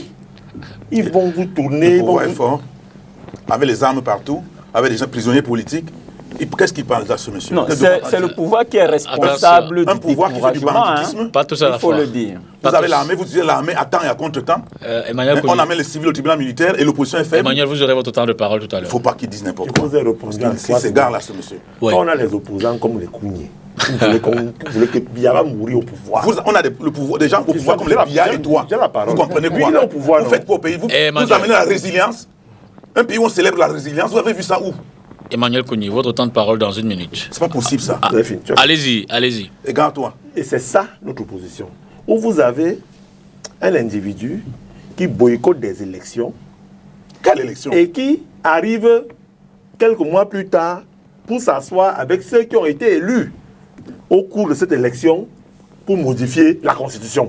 Où est le problème? Où tu trouves le problème là-dedans? Tu trouves le problème où? Emmanuel. Non, lui pense que quand on n'est pas élu, on n'a pas le droit de parler. Monsieur, mais qu'il soit un peu structuré. Non, je ne peux pas m'asseoir avec un monsieur comme ça, il dit n'importe quoi. Le minimum, c'est de l'écouter au moins, non? Mais il dit n'importe quoi. D'accord. Mais souffrez qu'il dise. Vous allez le reprendre, vous avez le bic et la feuille. Vous notez, vous le reprendrez, s'il vous plaît. Avec amitié. Merci. Allez-y. C'est des exemples que je vous donne qui prouve que même nos acteurs politiques de l'opposition, si tant est-il, toutes choses étant par ailleurs égales, et je vais lui faire plaisir que Biya soit nul, comme il le dit, mais il y a quoi en face, Dipita? Il y a quoi en face? Je voudrais vous donner l'exemple où vous avez des gens qui estiment qu'il faut modifier la Constitution, excellent juriste de son État, boycottent les élections, mais va s'asseoir avec ceux qui ont été élus au cours d'une élection où il n'y en a pas, où les élections sont transparentes, ne sont pas transparentes, où il y a des parodies d'élections, pour modifier la dite Constitution. Parce que l'autre côté des choses qu'on a remarqué en Afrique centrale, c'est que, en Afrique francophone en général, pour faire partie les régimes, avec ce qui s'est passé avec le printemps arabe, c'est la rue. Mais peut-être parce que, ça coince aussi au niveau des constitutions. Justement, et d'ailleurs, je suis d'accord. Voilà, okay. Je suis d'accord que la rue est aussi un moyen de faire partie d'un régime. Encore là, interrogeons ceux qui ont demandé à la rue de sortir pour faire partie du régime. Zéro. Il faut aussi que les bilans se passent dans certains partis politiques. Je suis donc outré de voir avec une certaine condescendance avec laquelle quelqu'un qui est de ce parti-là veut me donner des leçons à moi. Troisième chose, quand Kougne parle des civils qui sont traduits devant les tribunaux militaires, prof, ce n'est pas lors de, comment on appelle ça, du cours de procédure pénale et tout ça que ça a été introduit. Oui. Ce n'est pas leur ben ça. Je suis dépassé. Monsieur Kougne, laissez-moi parler. Cette histoire où les civils vont devant les tribunaux militaires. Faux et archi faux. On vient de voter ces lois liberticides à l'Assemblée il n'y a pas longtemps. Laissez-moi avancer. Laissez-moi avancer. Lors de la révision, c'est pas comment on appelle ça, du code de procédure pénale, du code pénal, c'est de ce fait-là, de votre patron. Non, c'est faux. Ok. Je passe. Ne dis pas de fausseté. Vas-y, continue. C'est-à-dire, c'est ça le problème. Je vais vous donner comme ça autant d'exemples qui montrent qu'on a en face de nous même des gens qui ne savent même pas là où ils sont. Quand vous avez 318 partis politiques, enlevant le RDPC, on a 317 partis politiques. 319 désormais avec la part. Merci, gros prof. Bon, disons 318 partis d'opposition, puisque forcément c'est le RDPC qui est au pouvoir. Si on mélange avec l'UNDP, PADEC et ceux qui gouvernent, parce qu'ils sont au gouvernement, on a 5, 6, 7 partis, on a le reste. Tous ces partis-là, regardez les leaders. Regardez les leaders des partis d'opposition. Regardez leur passé. Quand il fait. Vous pensez qu'un Camerounais normal, avec ce qui vient de citer, va donner son onction à Kamto? Pourquoi pas? Parce que justement, il a quelque chose à lui demander. C'est ça. Et c'est pourquoi vous voyez... Ça, c'est une lecture erronée. Non, je suis en train de parler. Non, c'est une lecture. Vous avez, monsieur Simplice, c'est pas possible, c'est difficile. Vous avez eu votre lecture, si vous avez parlé de la dépravation des mœurs qui serait la cause de Biya. Parce que votre fils qui vole à la maison, c'est à cause de Biya. C'était votre lecture, je vous ai laissé parler. Je ne vous ai pas interrompu. Laissez-moi parler. Démontrer, n'est-ce pas, le lien qu'il y a avec la mal-gouvernance. J'accepte que votre petit frère qui vole à la maison, c'est à cause de professeur et son baquet ici. Ce n'est pas à cause de vous, son parent. Je vais vous démontrer ce lien. Allez-y. Donc, voilà donc nos hommes politiques qui estiment que, pour eux, il faut à tout prix dire que ça, c'est le régime, ça, c'est le régime, qui sont allés à l'élection et ont pour seul... D'ailleurs, parlons de cette élection. Quand le leader du PCRN dit que les PV qu'il a entre ses mains font état que c'est un opposant qui a gagné. Mais je ne donne pas le nom de l'opposant. Vous avez le lendemain un autre qui dit ce qui est dedans, qui dit que c'est lui qui a gagné. Vous avez le troisième qui est aussi, qui lui qui ne dit rien. On a une opposition au Cameroun. Vous pensez que sincèrement, il a dit quoi? Il doit dire quoi? Il est au pouvoir, M. Kougne. Il a dit quoi lui? Il n'a rien à dire. Et les autres ont quoi à dire? C'est vous qui avez dit, ça vous regarde. Il y a un monsieur qui a déclaré que tout est irrecevable. Et dès qu'il le dit, on ne doit plus rien dire. Vous voulez que les gens disent mais c'est pas moi qui avais dit que c'est un dogme. Hein. C'est ton patron qui avait dit que c'est un dogme. C'est toujours lui. C'est-à-dire, je reviens dessus, Vita. Moi, je poser une question. Qui a dansé quand votre question est simple, Vita. Que valent nos hommes politiques? Qu'est-ce qu'ils valent? Vous avez reformulé, c'est pas tout à fait ça, mais bon. C'était ça. Nous sommes dans le débat. Vous avez pris l'exemple d'un qui arrive. Et toi, qu'est-ce que tu vaux? Tu es un homme politique. J'accepte. Je suis élu. Vous avez dit qu'il y a un qui arrive au pouvoir qui ne veut plus partir. L'autre qui est arrivé, c'est ça qu'il s'agit. Mais c'est ça nos hommes politiques, M. Dipita. C'est ça nos hommes politiques. Prof, vraiment, si vous Si vous aurez Jerry Rawlings, qui est arrivé au pouvoir par un coup d'État, le démocrate qu'on a en vous est mort. Vous ne pouvez pas prendre, par exemple, Jerry Rawlings qui est arrivé au pouvoir par un coup d'État, qui n'est pas déjà le mode constitutionnel de dévolution du pouvoir, et encourager cela. Et dit qu'après, il a remis, il a dit que c'est bien. Non, on ne prend. Ce qu'il faut condamner, c'est l'acte. On ne prend pas le pouvoir par un coup d'État. Non, pauvre. Jerry Rawlings fait le coup d'État et il a arrêté. Au moment de son exécution, un autre coup d'État intervient et il se présente comme civil. C'est-à-dire que quand il est élu pour être chef d'État, il n'est pas l'exemple. Ce n'est pas le coup d'État. L'exemple, c'est pour Non, c'est pas l'exemple. Non, c'est-à-dire que quand il fait le coup d'État, député, il faut qu'on soit clair. Quand il fait le coup d'État manqué, il est arrêté. Vous voyez, à la veille même de son exécution, parce qu'il était condamné à être exécuté, il y a donc un autre coup d'État qui intervient, il est donc libéré. Et à la suite donc de l'ouverture de l'élection, il pose sa candidature et il est élu. Donc quand il est élu, ce n'est pas à la faveur d'un coup d'État. C'est ce que je voudrais faire comme précision. Allez-y pour terminer. Pour terminer, lorsque Ni John Fungi, le chairman du SDF, réclamait avoir gagné une élection. Avait gagné l'élection. Oui, bon, avait gagné l'élection. Ouais. Qui lui a fait le coup de droit en lui disant que les décisions du Conseil constitutionnel sont... Mais pourquoi tu parles de celui-là? C'est de lui qu'on parle ici. C'est pas possible. On m'a posé une question sur la valeur de nos hommes politiques. Je vous donne des exemples terre à terre de la maman du quartier qui a sa carte d'électeur, qui va aller voter et estime qu'elle va voter qui? Autant de fanfarons. C'est ça le problème, monsieur Ziptipita. Le problème, c'est on va donner l'onction à qui? À qui? Nous avons tous battu campagne pendant l'élection présidentielle passée. Je vous ai vu sur le terrain, vous m'avez vu sur le terrain. Votre sempiternel rengaine de... Il n'y a pas d'élection au Cameroun. Et je suis surpris que quelqu'un me trouve que quelqu'un qui fait 15 ans au pouvoir en Afrique, ce n'est pas de bonnes élections, mais embrasse celui qui a fait 20 ans en Europe, c'est une bonne élection. Mais écoutez, vous avez beaucoup de problèmes. C'est pas le fait de Dieu. Vous avez beaucoup de problèmes. C'est le problème de quoi? Et maintenant, je termine par ce qui est important, monsieur Simplice. La perception du bien-être ne dépend pas de moi ni de vous. Je suis désolé. On ne discute pas des goûts et des couleurs. Merci beaucoup. Donc, autant que vous estimez que ça ne va pas, moi j'estime que ça va. Maintenant, comme il y a des normes dans la société, parce qu'il faut bien qu'il y ait des normes, il y a des institutions et des structures qui démontrent qu'un pays est avancé ou pas. Et la norme la plus utilisée actuellement dans le système de la société, c'est l'indice de développement humain. Quand en 82, Paul Biya prend le pouvoir, il était de combien? Aujourd'hui, il est de combien? C'est de ça qu'il s'agit. Quand Biya prend le pouvoir en 82, le PIB du Cameroun est de combien? Il est de combien aujourd'hui? Je vais donner des exemples de terre à terre. Il y a combien d'universités en 82? Il y en a combien aujourd'hui? Voilà l'enseignant devant nous. Il y a combien d'hôpitaux en 82? Il y en a combien aujourd'hui? En 82, il y a combien de chaînes de télévision? Il y en a combien aujourd'hui? C'est comme ça. L'espérance de vie en 82, c'est de combien? Aujourd'hui, c'est de combien?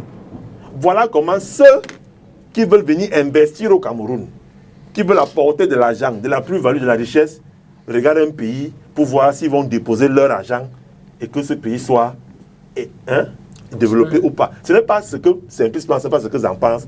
Tout est mieux, comme il a dit, on ne discute ni des choix, ni des couleurs. Je ne peux pas vous en vouloir. Alors, prof, on va laisser Emmanuel et Simplice rebondir et puis on revient sur un aspect. Je voudrais dire à M. Zan, que le niveau de vie, c'est-à-dire que le bien-être ne se mesure pas en fonction de ce que vous dites. Parce que les populations ne sont pas les mêmes. En 82, le PIB était de combien? La population était de combien? C'est le PIB par tête. Je vous donne pas. C'est le PIB du Cameroun actuellement, c'est le 82. Le PIB du Cameroun par tête. Le PIB évolue en fonction du nombre d'habitants. Oui, en fonction du nombre d'habitants. Mais il y a plus de travail à faire parce qu'il y a plus d'habitants qu'en 82. Oui, c'est pour te dire que c'est pas lui. Et avec plus de difficultés. Le PIB, ce n'est pas lui qui fait le PIB. Le PIB, c'est la production nationale. C'est pas lui qui fait. Mais qui engage la production nationale? Non, il engage quoi? Qui impulse? Il n'engage rien. Ils ont même dit, cher monsieur, ils ont même dit dans le programme économique. Mais écoutez, ils ont même dit dans le programme économique que le secteur privé doit devenir le moteur de la croissance économique.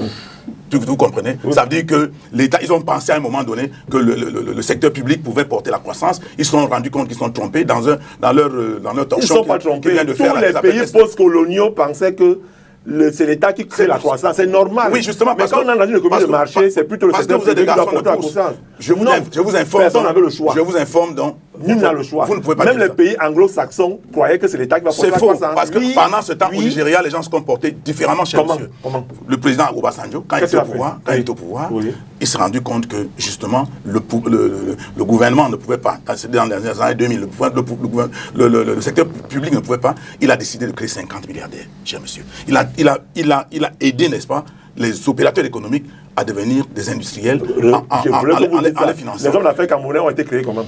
Bon, les hommes d'affaires camerounais. PIB du Cameroun en 82. Quels sont les hommes d'affaires qui ont été créés? C'était des commerçants. Donc vous n'avez pas créé, sont les industriels. Non, Alors, ne me perds pas. Je voudrais donc te dire aussi, quand tu dis que c'est ce qui va faire à ce que les investisseurs arrivent, les investisseurs ne viendront pas au Cameroun dans un pays qui a une justice n'est-ce pas, qui n'est pas juste. Vous ne pouvez pas. Le pôle Kibi, c'est toi. Le PIB du Cameroun en 82 est moins 6,7%. Le PIB du Cameroun Oui, c'est ce que je lis là. a fait quoi? En 82. En 82. Était négatif. Négatif, moins 6%. Mais il en a laissé couiller Non, là, non, ce soir. le PIB était négatif. Le C'est ce que- PIB, c'est l'encours du PIB. Ouais, C'est-à-dire que Kougné. ça ne peut pas être de moins Le problème que 6%. j'ai eu avec toi, c'est que tu enlèves les Écoutez, monsieur, permettez-moi de m'exprimer parce que vous me perturbez. Le PIB du Cameroun a un encours. Aujourd'hui, c'est près de 26 000 milliards. Le PIB du Cameroun. Il a évolué ou pas? Aujourd'hui. Et je voudrais vous informer Il a que évolué ou quand pas? en 1981, monsieur, vous pouvez vous taire. Vous Élie. n'en savez même rien. Élie, s'il vous plaît. Je voudrais vous informer qu'en 1981, quand Aïdjo inaugurait n'est-ce pas, son 6e plan, il avait dit que je vous ai promis que je devais multiplier le niveau de vie du Camerounais par 2 pendant cette période. Et tous les Camerounais sont contents parce que on est allé plus qu'il en fallait. Si vous prenez son discours. Et il a déclaré que les objectifs qui étaient prévus ont été largement atteints. Lesquels? Mais il y a des objectifs. Je ne peux pas. Non, il ne vous a pas laissé sous l'ajustement structurel. Pardon? Quand il partait, quand Qui a signé le thème de crédit avec la Banque mondiale? Monsieur, le FMI. même monsieur Bien en 87 a dit le Cameroun n'ira pas au FMI. Il a dit le Cameroun n'ira pas. Qui a signé? Non, le Cameroun n'y était pas. C'est pas possible. Le Cameroun n'était On pas. sort du débat là. Non, il ne faut pas qu'il se perde. Même, je dis que Aïdjo n'était pas au Fonds monétaire international. On était sur les constitutions. Le nouveau programme, c'est Paul Biya. C'est Paul Biya. Qui a créé le Cameroun? Élise Emmanuel Non, le Kougné. Cameroun n'était pas endetté. Pardon? Monsieur Aïdjo a dit... S'il vous plaît, monsieur. Attendez, laissez-moi... Non, une seconde, je vous en prie. Permettez-moi, tu me laisses parler. Oui, je vous en prie, mais Je vous donne la date de Élie, 82. essayons quand même de recentrer le débat. Nous en étions à parler des successions en Afrique, en s'interrogeant autour des constitutions qui sont en vigueur dans notre pays. Laissons d'abord la phase économique. Et je vous laisse donc la suite, et puis Simplice va intervenir, puis on reprend le professeur. Bon, je disais donc que on ne peut pas avoir un pays où il y a une justice qui n'est pas juste et penser que ce pays peut être attractif. Nous sommes dans un pays où ceux qui nous gouvernent n'ont pas la même mise. La dette du Cameroun soit 11,90. Ce n'est pas le Fonds monétaire, ce n'était pas là-bas. C'était où? Non, c'était des dettes bilatérales. L'Est, tu ne connais pas la tu ne sais dette. rien. C'est quoi la dette? C'était pas le Fonds possible. monétaire. C'était pas le Fonds monétaire. Je dis donc que Très grave. aujourd'hui, quand vous avez, voulez diriger ce pays. pour vous démontrer que ces gens ne comprennent rien à rien, ceux qui prétendent nous gouverner. Quand vous avez par exemple une banque aujourd'hui au Cameroun, vous donnez un crédit à un opérateur économique ou bien à quelqu'un pour investir. Et ça, vous avez fait le lien avec le débat de ce soir. Oui. Et quand il ne paye pas, vous allez au tribunal, le monsieur vous dit, je préfère donner l'argent au magistrat que de payer ma dette. Il ne paye pas. C'est pour vous dire, non, c'est pour vous dire qu'on a une justice qui n'est pas juste et que ça ne peut pas tirer, ça peut tirer. Donc ça, c'est ce que vous dites là, c'est systématique. Les rapports commerciaux allez dans les banques, vous allez voir qu'il y a des titres fonciers dans les valises. Les rapports commerciaux on a des barrières. Non, laissez-moi laissez-moi parler. Mais pourquoi ce monsieur... Je n'aime pas... Donc tous les magistrats font ce que vous dites là. C'est pas possible. J'ai dit, allez dans une banque, allez à la SGBC. Non, je ne peux pas vous laisser dire. Je ne peux pas vous laisser dire ça. Je vous le dis. Je vous dis que... C'est au Ouada qui... Je ne dis pas qu'il n'y a pas... Je dis que... Élie, on va parler tout ça à la fois. Les gens n'arrivent pas à réaliser les hypothèques. Et les opérateurs économiques, les banques n'arrivent pas. C'est pour ça qu'on dit que les banques sont liquides. liquides. Oui, mais moi, je me soucie souvent dans l'absolutisme. On ne peut pas dire que tout le monde fait comme ça. Parce que les banques ne peuvent pas donner le crédit parce qu'ils ne seront pas remboursés. Et les banques n'auront pas la possibilité, face à la justice que nous avons, de pouvoir, n'est-ce pas, faire réaliser les hypothèques. Et même quand vous gagnez un procès, vous n'arrivez pas à exécuter le jugement. Dans le contexte que vous avez créé. D'accord, pour terminer. Pour revenir donc sur le sujet. Et vous avez demandé que valent les hommes politiques. Les hommes politiques ne peuvent valoir que ce que le contexte leur permet d'être. Si vous avez un contexte qui bâillonne tout, qui empêche aux hommes politiques. Aujourd'hui, le MRC ne peut même pas faire une réunion. Ce n'est même pas possible. Même une réunion, on ne peut pas faire. Une réunion. Même aussi. Oui, justement, le MRC était obligé de rentrer à son siège. Parce que on est allé à un hôtel, on voulait faire la réunion. Le propriétaire de l'hôtel a dit il faut faire très attention parce que c'est une réunion du MRC. Si vous venez à l'hôtel, la police va venir ici créer des problèmes. Donc nous n'en voulons pas. Et même au siège du MRC. Moi, j'étais aux réunions du même au siège du MRC, pendant qu'on fait des réunions, il y a la police, la gendarmerie qui tourne partout et qui intimide les gens. Cher monsieur, nous ne sommes pas dans un environnement où on peut penser qu'il y a la liberté de s'exprimer. Vous avez tout baillonné. Sachez que nous ne sommes pas dans un système démocratique. Charles, quelqu'un d'autre a la parole. Merci de me... Mais toi, tu ne vas pas parler. Dès qu'il prend la parole, je veux l'empêcher. Il ne parlera pas ici. Non. Mais il ne peut pas faire ce qu'il fait là. Je ne peux pas donner la possibilité à ce monsieur de parler. Non, vous n'allez pas priver. On va troubler votre plateau. Disciplinez-le. C'est normal. Vous n'allez pas priver nos téléspectateurs qui prennent. Il est déjà 10h08. Il y a des généreux et sympathiques personnes qui nous regardent. Ils ont décidé de nous regarder jusqu'à 11h du soir. Merci. Emmanuel, on va pas interrompre le... Voilà, allez-y. Merci, monsieur le député, de me passer la parole. Mais il faut dire à mon frère Zanke, les régimes perpétuels, en réalité, favorisent les fléaux que nous connaissons dans notre société actuelle. L'affairisme, la corruption. Charles, s'il vous plaît. Vous savez, ce qui est très souvent gênant, c'est que lorsqu'on veut parler de l'excellence, lorsqu'on veut parler de la capitalisation en fait, des ressources que nous avons, on veut toujours nous ramener à de basses classes. Le Cameroun mérite mieux que tout ce qu'on peut percevoir aujourd'hui.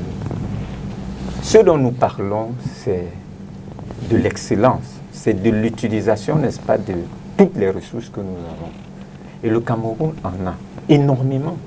Dieu a doté, n'est-ce pas, cette Afrique en miniature de beaucoup de ressources. Donc, si tout était en fait bien géré, on est en train de dire qu'on serait à un niveau qui n'est pas ce que nous constatons. Mais il faut dire que cette distraction de l'opinion du peuple a dit, n'est-ce pas, que les acteurs politiques n'en valent pas la peine. Je sais que c'est un jeu que le RDPC sait très bien jouer, a dit, n'est-ce pas, que en face, il n'y a personne. Dénigrer, n'est-ce pas, ceux qui sont en face. Mais nous disons au PCR, et c'est ça en fait le leitmotiv de toutes nos actions actuellement, parce que nous travaillons sur les populations. Il ne faut pas se laisser endormir. Il ne faut pas se laisser décourager. Le Cameroun, en réalité, appartient à tous les Camerounais. Et c'est pour ces raisons que nous disons que même en ce qui concerne le vote, il faut que les Camerounais se mobilisent, que les Camerounais fassent valoir, n'est-ce pas, leur vote. C'est très important. D'accord. Et nous sommes en train de travailler dans ce sens, à sensibiliser les Camerounais, à reprendre espoir. Ce n'est pas parce que nous sommes à un stade où nos prédécesseurs ont mal géré, on a tout abandonné, n'est-ce pas, entre les mains de ceux qui veulent persister, qui veulent se perpétuer, n'est-ce pas, au pouvoir, qu'à un moment donné, il ne faut pas se réveiller. Il faut se réveiller. Que ceux qui ont des compétences fassent valoir ces compétences. Vous voyez, lorsqu'on est, n'est-ce pas, on nous parle de la médecine au Cameroun. Vous pouvez comprendre que connaître le nombre de médecins camerounais qui exercent à l'étranger, pourquoi est-ce qu'ils ne viennent pas faire valoir leurs compétences ici au Cameroun? Simplement parce qu'on ne leur donne pas la possibilité. Malgré cela, nous sommes en train de dire que se décourager, c'est très facile. Parce qu'en réalité, ils ne se soucient pas que vous vous découragez. Ils sont plutôt contents d'avoir les mains libres pour gérer. C'est la cacophonie aujourd'hui avec les faits de corruption et autres. Vous connaissez le nombre de structures, n'est-ce pas, pour traquer la corruption dans notre pays. Mais ce ne sont que des structures de façade parce que réellement, il n'y a pas une véritable lutte contre, n'est-ce pas, ces fléaux que nous constatons aujourd'hui. Je vais vous dire, tout à l'heure, je promettais, n'est-ce pas, faire le lien qu'il y a entre la gouvernance et l'engagement du Camerounais, n'est-ce pas, a servi pour son pays. Oui. Lorsque vous gérez mal, monsieur, parce que les populations en réalité mettent tout leur espoir, n'est-ce pas, sur les gouvernants à trouver des solutions à leurs problèmes. Lorsque une ménagère va au marché, elle aimerait, n'est-ce pas, arriver au marché et que les prix soient accessibles. Ou bien elle aimerait arriver au marché et voir, n'est-ce pas, tous les vivres faits dont elle a besoin. Et ça, c'est une politique d'approvisionnement, en fait, des marchés qu'il faut mettre en place. C'est une structure qui va, n'est-ce pas, depuis la production, n'est-ce pas, des aliments jusqu'à la commercialisation sur le marché. Le citoyen voudrait, n'est-ce pas, mais ce n'est pas le cas. Et c'est pour cette raison que même celui qui n'est pas allé à l'école aujourd'hui trouve à redire sur ce qui se fait. Donc, on estime que les choses ne sont pas rationnelles, rien n'est objectif. Et c'est pour cette raison que les gens se découragent davantage. Mais nous disons que malgré cette malgouvernance, ne nous décourageons pas. Merci. Luttons à ce que des personnes, n'est-ce pas, qui pourraient nous amener en réalité le bien-être dont nous recherchons, puissent accéder à des postes de pouvoir. Si on peut donc essayer de relever les blocages, ces éléments qui, peut-être dans nos constitutions ou dans leur conception, dans leur mise en œuvre, ne permettent pas toujours une succession, j'ai failli dire démocratique, pour emprunter au terme ambiant. Oui, ce qu'il faut pouvoir dire, et je voudrais conclure d'abord sur le débat sur la limitation des mandats présidentiels, il faut indiquer que je suis en faveur de la limitation. Pourquoi? Parce que la non-limitation consacre des gouvernements perpétuels et crée un verrouillage démocratique. Et dès lors qu'il y a un verrouillage démocratique, vous allez vous rendre compte que après 1960, après les indépendances, le premier coup d'État a eu lieu en 1963. Ça veut donc dire que le verrouillage démocratique ne peut ouvrir les voies à des actes non conventionnels et non constitutionnels tels que les coups d'État que nous sommes en train de vivre. Par exemple, le cas au Tchad, c'est un coup d'État. C'est un coup d'État. Pourquoi? Parce que les gens on peut dire que le feu Idriss Déby, Ibno, en 31 ans, a relativement installé la paix au Tchad, mais dans une dictature. Ça, il ne faut pas l'oublier. Mais ce qui se passe, c'est quoi? C'est qu'on estime qu'il en a fait dans une gestion clanique et familiale des ressources de l'État. Et autre chose, monsieur Dipita, je voudrais prendre un exemple sur le plan micro, c'est-à-dire au niveau de la famille. Observez bien, quand vous êtes un parent, si les enfants déjeunent, ils mangent bien, ils ont tout, ils vont ignorer le père. Pas de question. C'est-à-dire, ça veut donc dire que on peut, quels que soient les cas, que ce soit dans le cas d'une limitation ou dans le cas de la non-limitation, si les dirigeants en place peuvent servir deux choses aux citoyens, c'est-à-dire les impératifs de réduction de la pauvreté, première chose, et les impératifs de mise en place des libertés. Parce que, en fait, si le citoyen se sent libre et qu'il a de quoi, pas vivre, mais survivre. Ça veut donc dire qu'en réalité, il va s'en foutre de ce que le dirigeant a fait 100 ans au pouvoir. Ce ne sera pas son problème. Or, vous voyez aujourd'hui qu'il y a de moins en moins de liberté et de plus en plus de pauvreté. C'est ce qui peut donc amener les uns et les autres à tirer à boulet rouge sur des régimes qui durent pendant longtemps. Parce qu'on estime que, ayant duré pendant longtemps, et on voit que la misère va galopante, ça cause un sérieux problème. Alors, vous avez posé une question tout à l'heure pour les acteurs. Retenons tout simplement que les acteurs politiques, en réalité, sont tous les mêmes quand ils n'ont pas encore eu le pouvoir. Parce que vous avez pris tout à l'heure le cas du Bénin.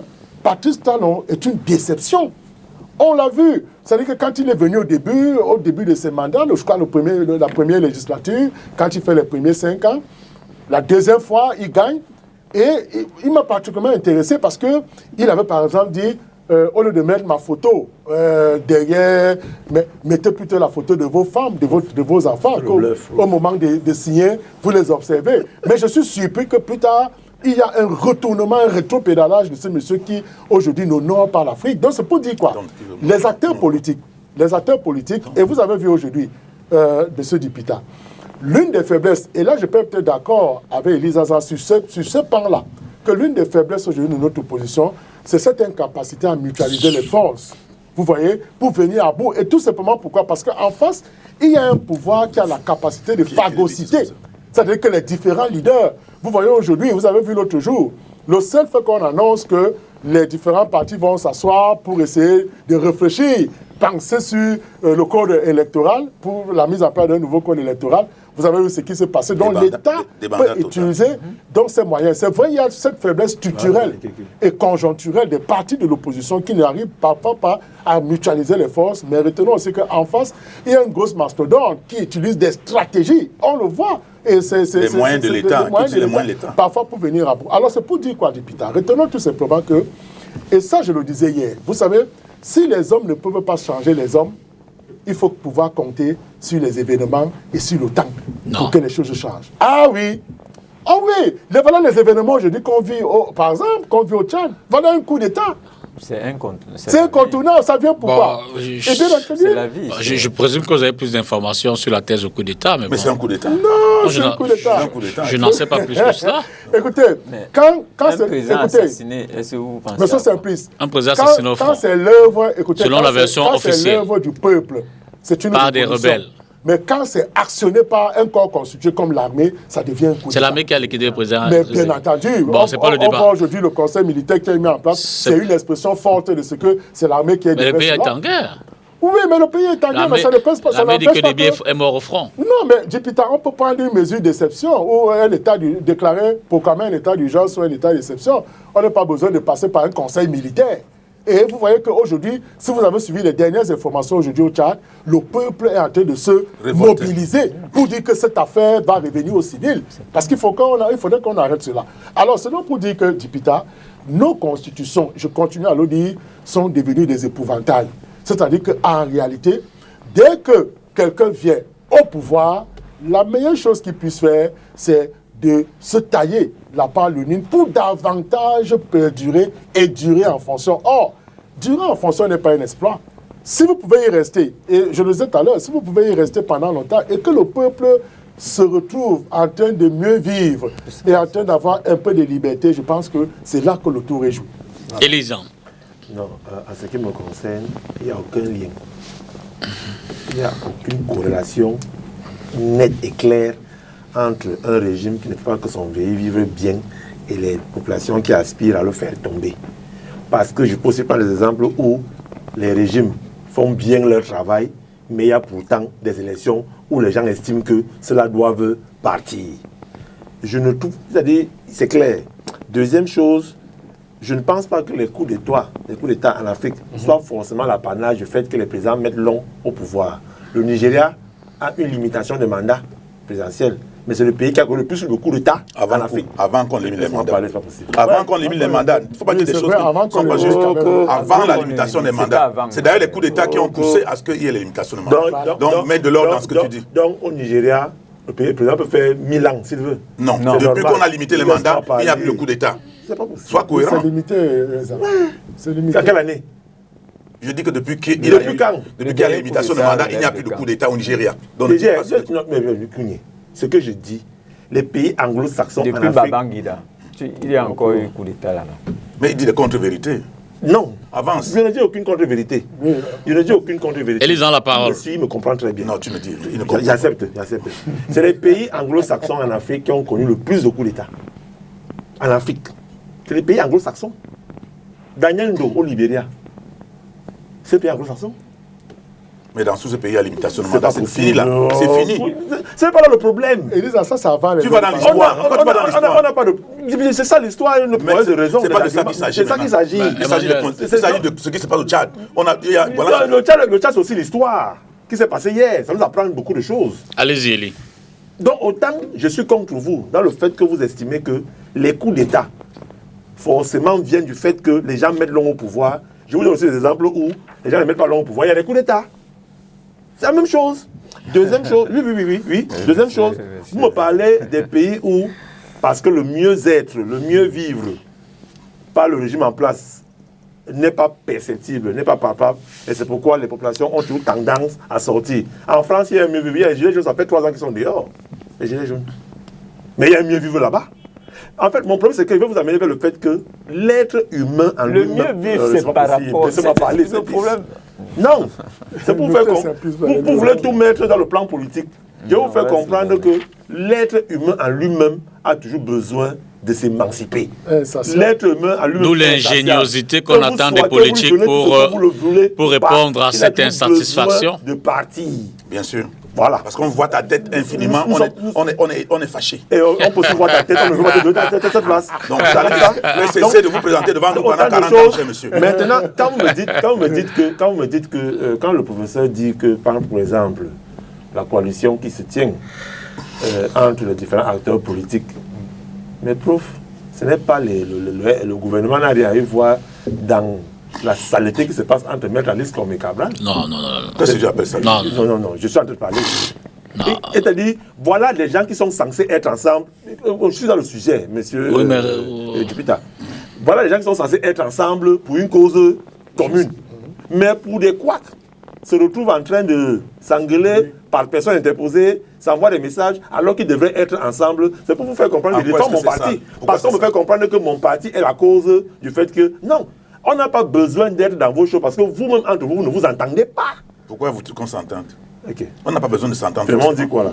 D'accord. Monsieur Dupont, Oui, je simplice. voudrais rebondir, s'il Simplice. vous plaît. En fait, je voudrais J'avais dire pas- à j'avais pas monsieur terminé. Zan Ok. que l'échelle des valeurs dans la société dépend des uns et des autres. Vous savez, même les enfants qui sont à l'école, il y en a qui travaillent pour avoir 16 de moyenne.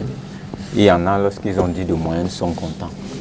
Donc si les gilets jaunes dans un pays comme la France, où vous estimez qu'il y a le bien-être, estiment qu'ils voudraient davantage, mais il ne faut pas leur en vouloir, c'est parce qu'ils ont mis la barre très haute. Et c'est ce que nous vous disons ici au pays. Vous dites quoi? Nous disons simplement que le niveau où vous avez mis les Camerounais par votre manière de gérer n'est pas le niveau que les Camerounais méritent par rapport aux ressources, n'est-ce pas, du Cameroun. Mais vous savez, il faut vous rapprocher, n'est-ce pas, des gens qui ont un certain âge dans ce pays, qui vous parlent du Cameroun, qui vous parlent de la fierté que les Camerounais avaient, n'est-ce pas, de brandir la nationalité camerounaise. La fierté que les Camerounais On vous a dit que le PIB était négatif. Non, le PIB ne peut pas être négatif. Monsieur Zan. Ça ne se dit pas. Vous avez toujours cette nostalgie. Monsieur Zan. C'est vrai qu'on peut parler d'un pays. Monsieur Vous avez Zan. toujours cette nostalgie. Qu'est-ce qui est négatif? Monsieur Zan. Oui. En fait, je dis que Vous dites quoi? les Camerounais, n'est-ce pas, avaient une fierté de grandir. De partir de Bertois pour Yaoundé dans 3 jours. Élie. Alors que nous sommes pas- Charles Élie. Il est question. Alors quand tu n'est-ce vas en pas, 4 heures. vous savez, Charles Élie. Oui. il y a des choses matérielles. Non, Comprenez-moi, je vais vous dire quelque chose. Écoutez-le, vous allez le comprendre. Monsieur Zan. Pour Lompanga. Monsieur Zan. C'est pas bien. Monsieur Zan. Oui.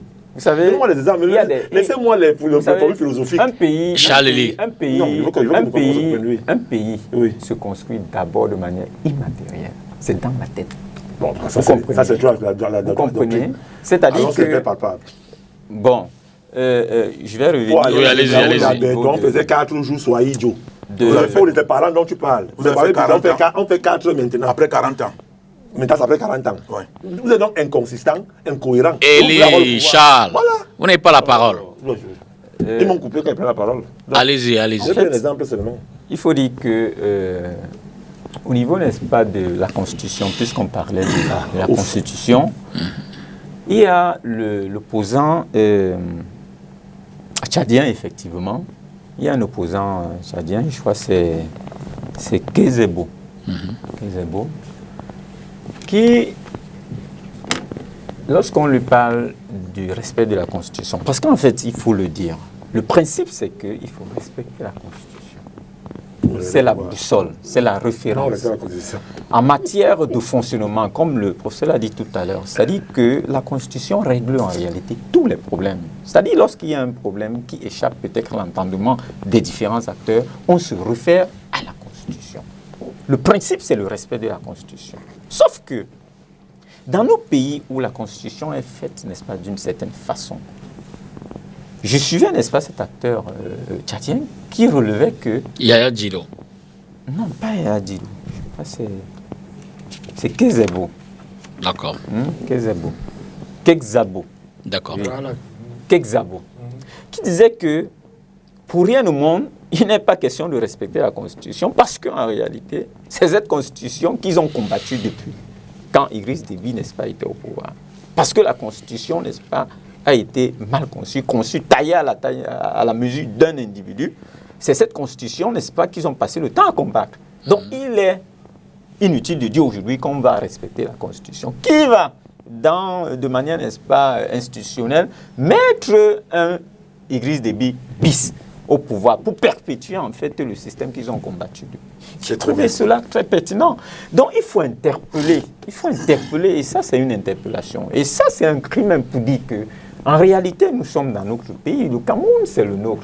Il ne faudrait pas que le Cameroun soit à la chasse gardée d'un individu qui pense que de manière, n'est-ce pas, je ne sais pas, éternelle, il faudra que ce soit toujours lui. Non, non. Ce sera comme une parenthèse. Et ça, il faut le dire. Votre pouvoir est comme une parenthèse. On a ouvert une parenthèse. Faites ce que vous allez voir. On va refermer. Et puis après, on ne voudrait pas que ce qui arrive au Tchad arrive au Cameroun. Parce que lorsque la parenthèse sera fermée, il ne faudrait pas que, n'est-ce pas, on puisse dire que non, la Constitution, qui est celle-ci, a été mal conçue, a été mal élaborée. On ne peut pas respecter la Constitution. Nous sommes républicains. Et nous disons qu'il faut respecter la Constitution. Sauf que ceux qui sont là et qui ont le pouvoir, n'est-ce pas, de modifier, il faut qu'ils s'abstiennent, n'est-ce pas, à avoir des amendements justement qui tuent cette démocratie, qui tuent l'engagement, n'est-ce pas, politique. Où est-ce qu'on modifie la Constitution? Dans votre assemblée. C'est ce que je suis en train de dire.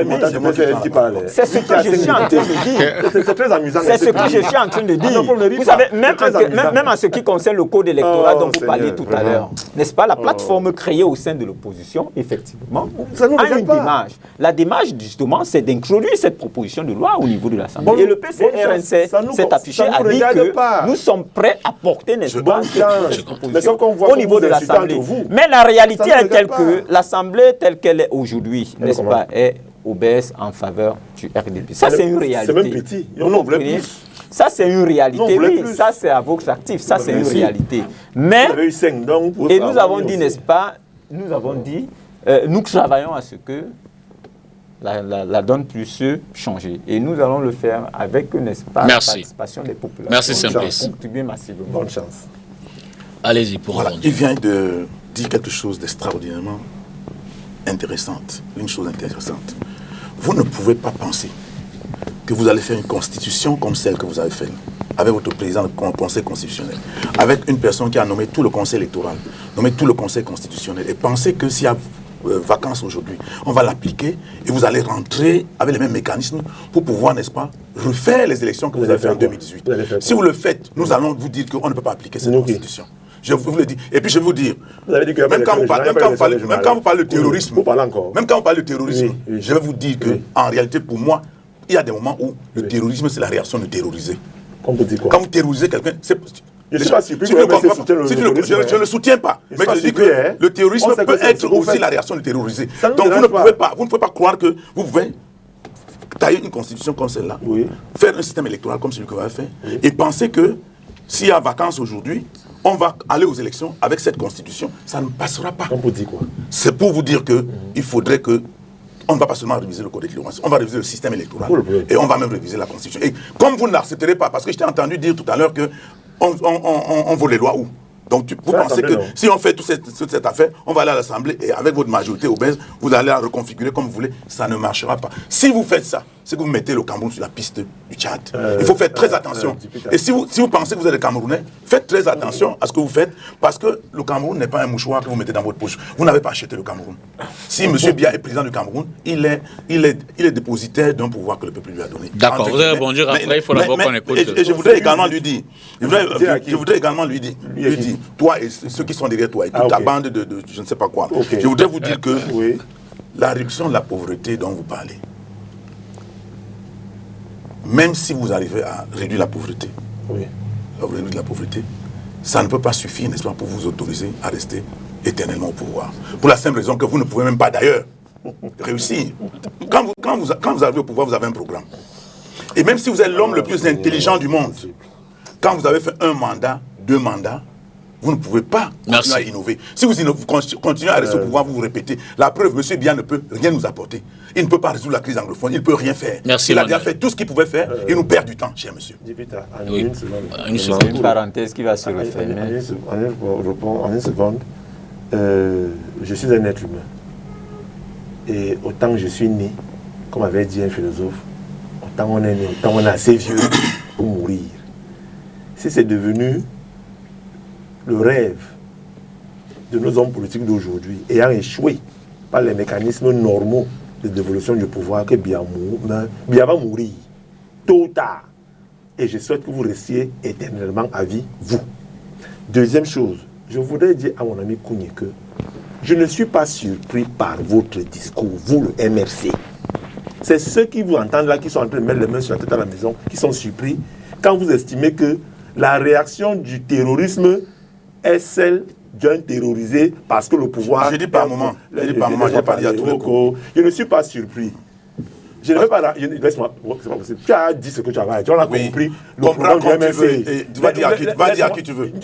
On te suit. Oui, oui. On ne te fera rien. Parce que... On c'est qui?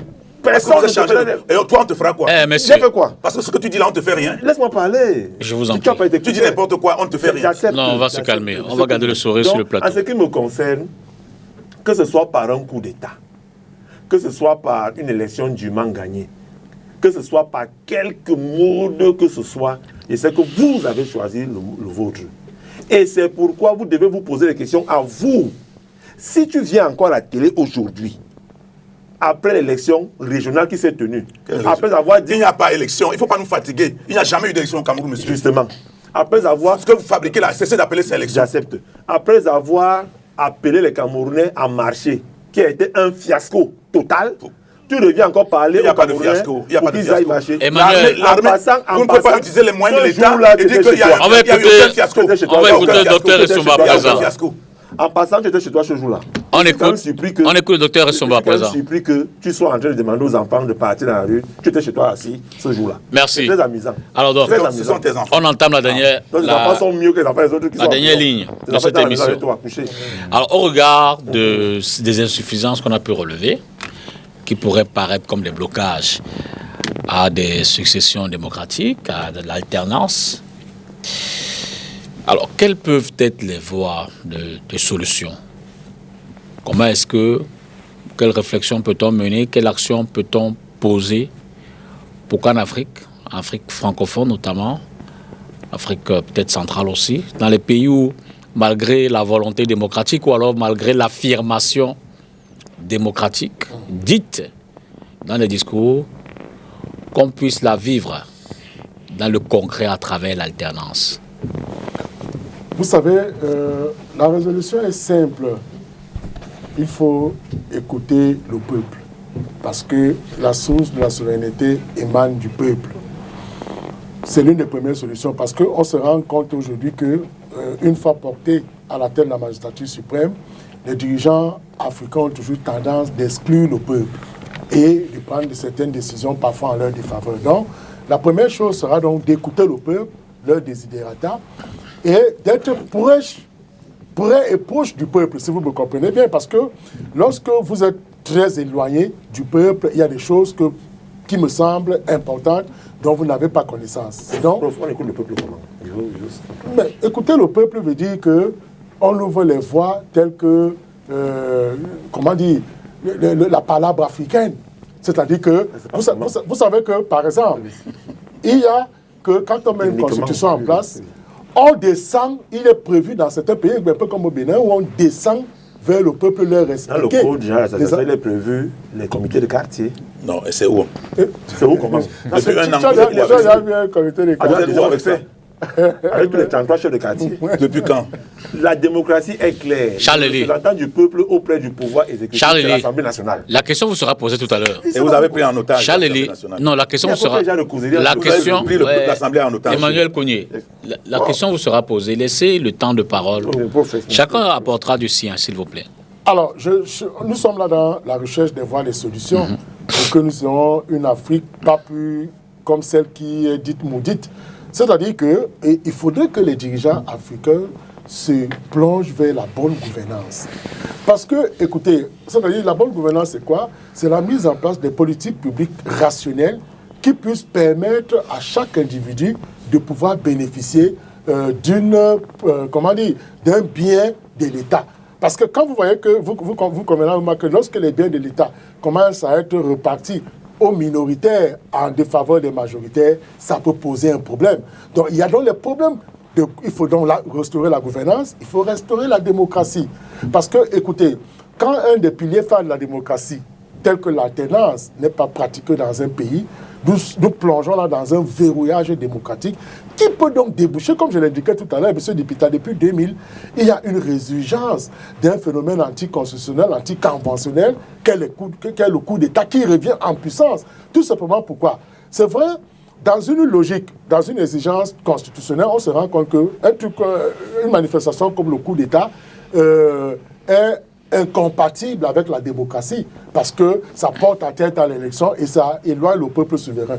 Mais il faut reconnaître que le coup d'État devient légitime en démocratie si ça peut restaurer, si ça peut être une solution pour restaurer une crise. Oui. Comment ça? Bien entendu, si le coup d'État peut restaurer une institution en crise, peut restaurer l'autorité constitutionnelle. Attends des exemples de ce coup. Mais bien entendu, on a parlé du Ghana tout à l'heure. On a parlé du Ghana tout à l'heure. Vous voyez aujourd'hui, vous dit, écoutez, même si le diable se lève, il ne peut pas venir changer ces institutions. C'est pour dire que, en réalité, le coup d'État n'est pas toujours perçu comme une mauvaise chose. C'est une solution et ça fait l'objet de... non, ce que vous dites... Non, je peux pas vous laisser dire ça. Non. En France, il y a eu le coup d'État.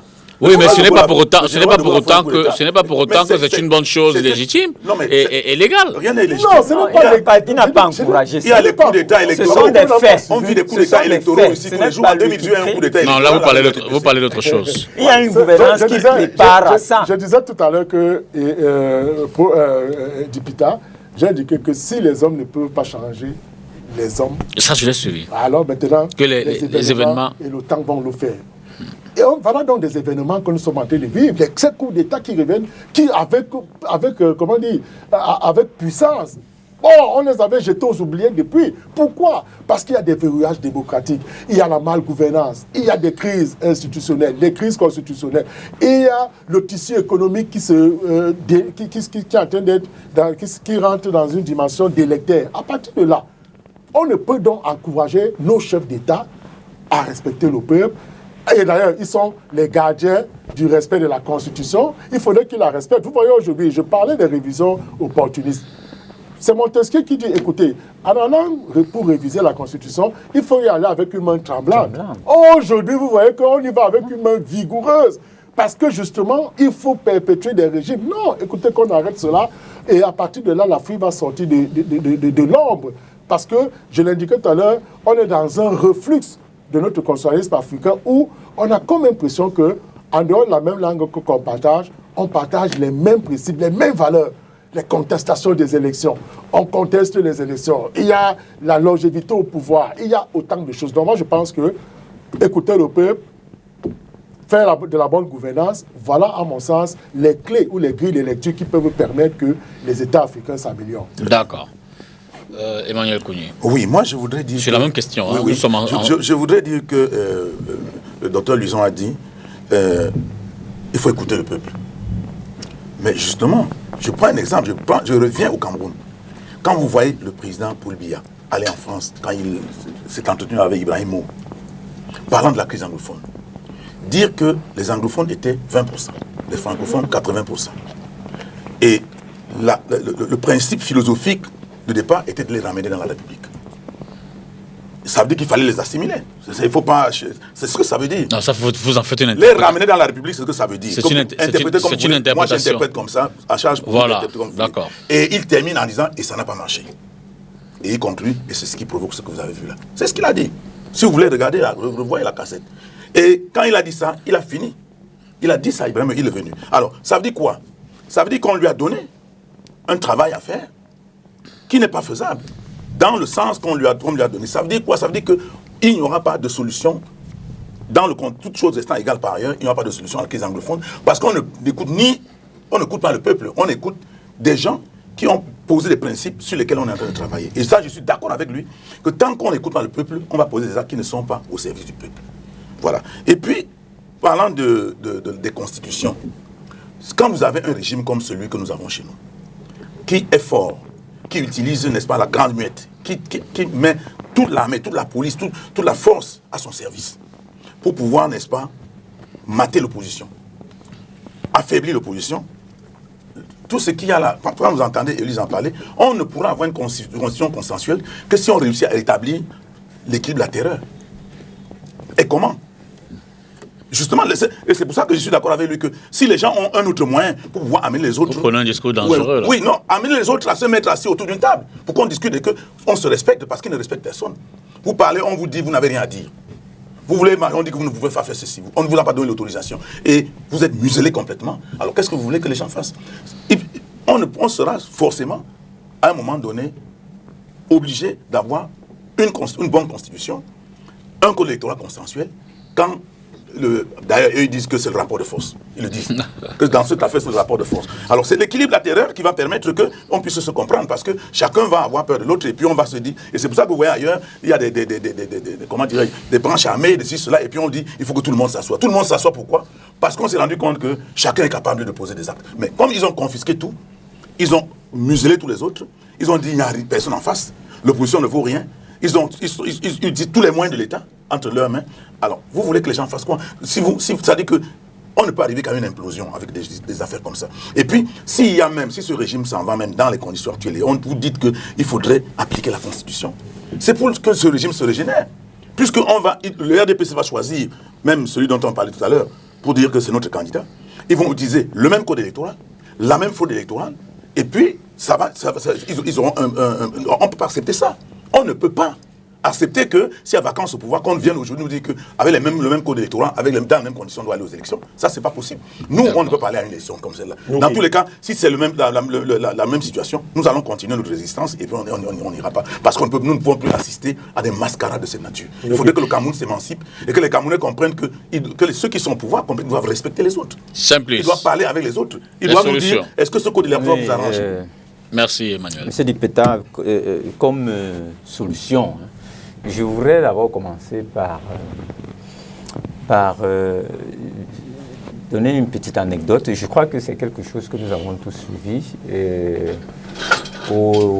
Pendant le vote des municipales de février 2020, les échos qui venaient de la partie de Fouman, du Noun, faisaient état de ce qu'il y a 2 ou 3 Camerounais qui ont été lapidés parce qu'ils voulaient favoriser le pouvoir RDPC par la fraude. Ils voulaient fuir avec les urnes.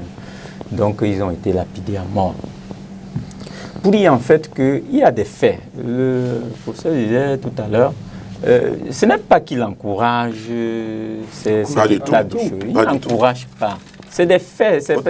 Vous savez, il y a des situations où, même si vous êtes un leader et que vous voulez même dire que non, ne faites pas, ce n'est pas vous qui allez demander de faire. Non.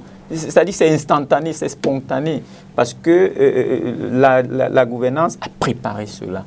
Vous comprenez un peu.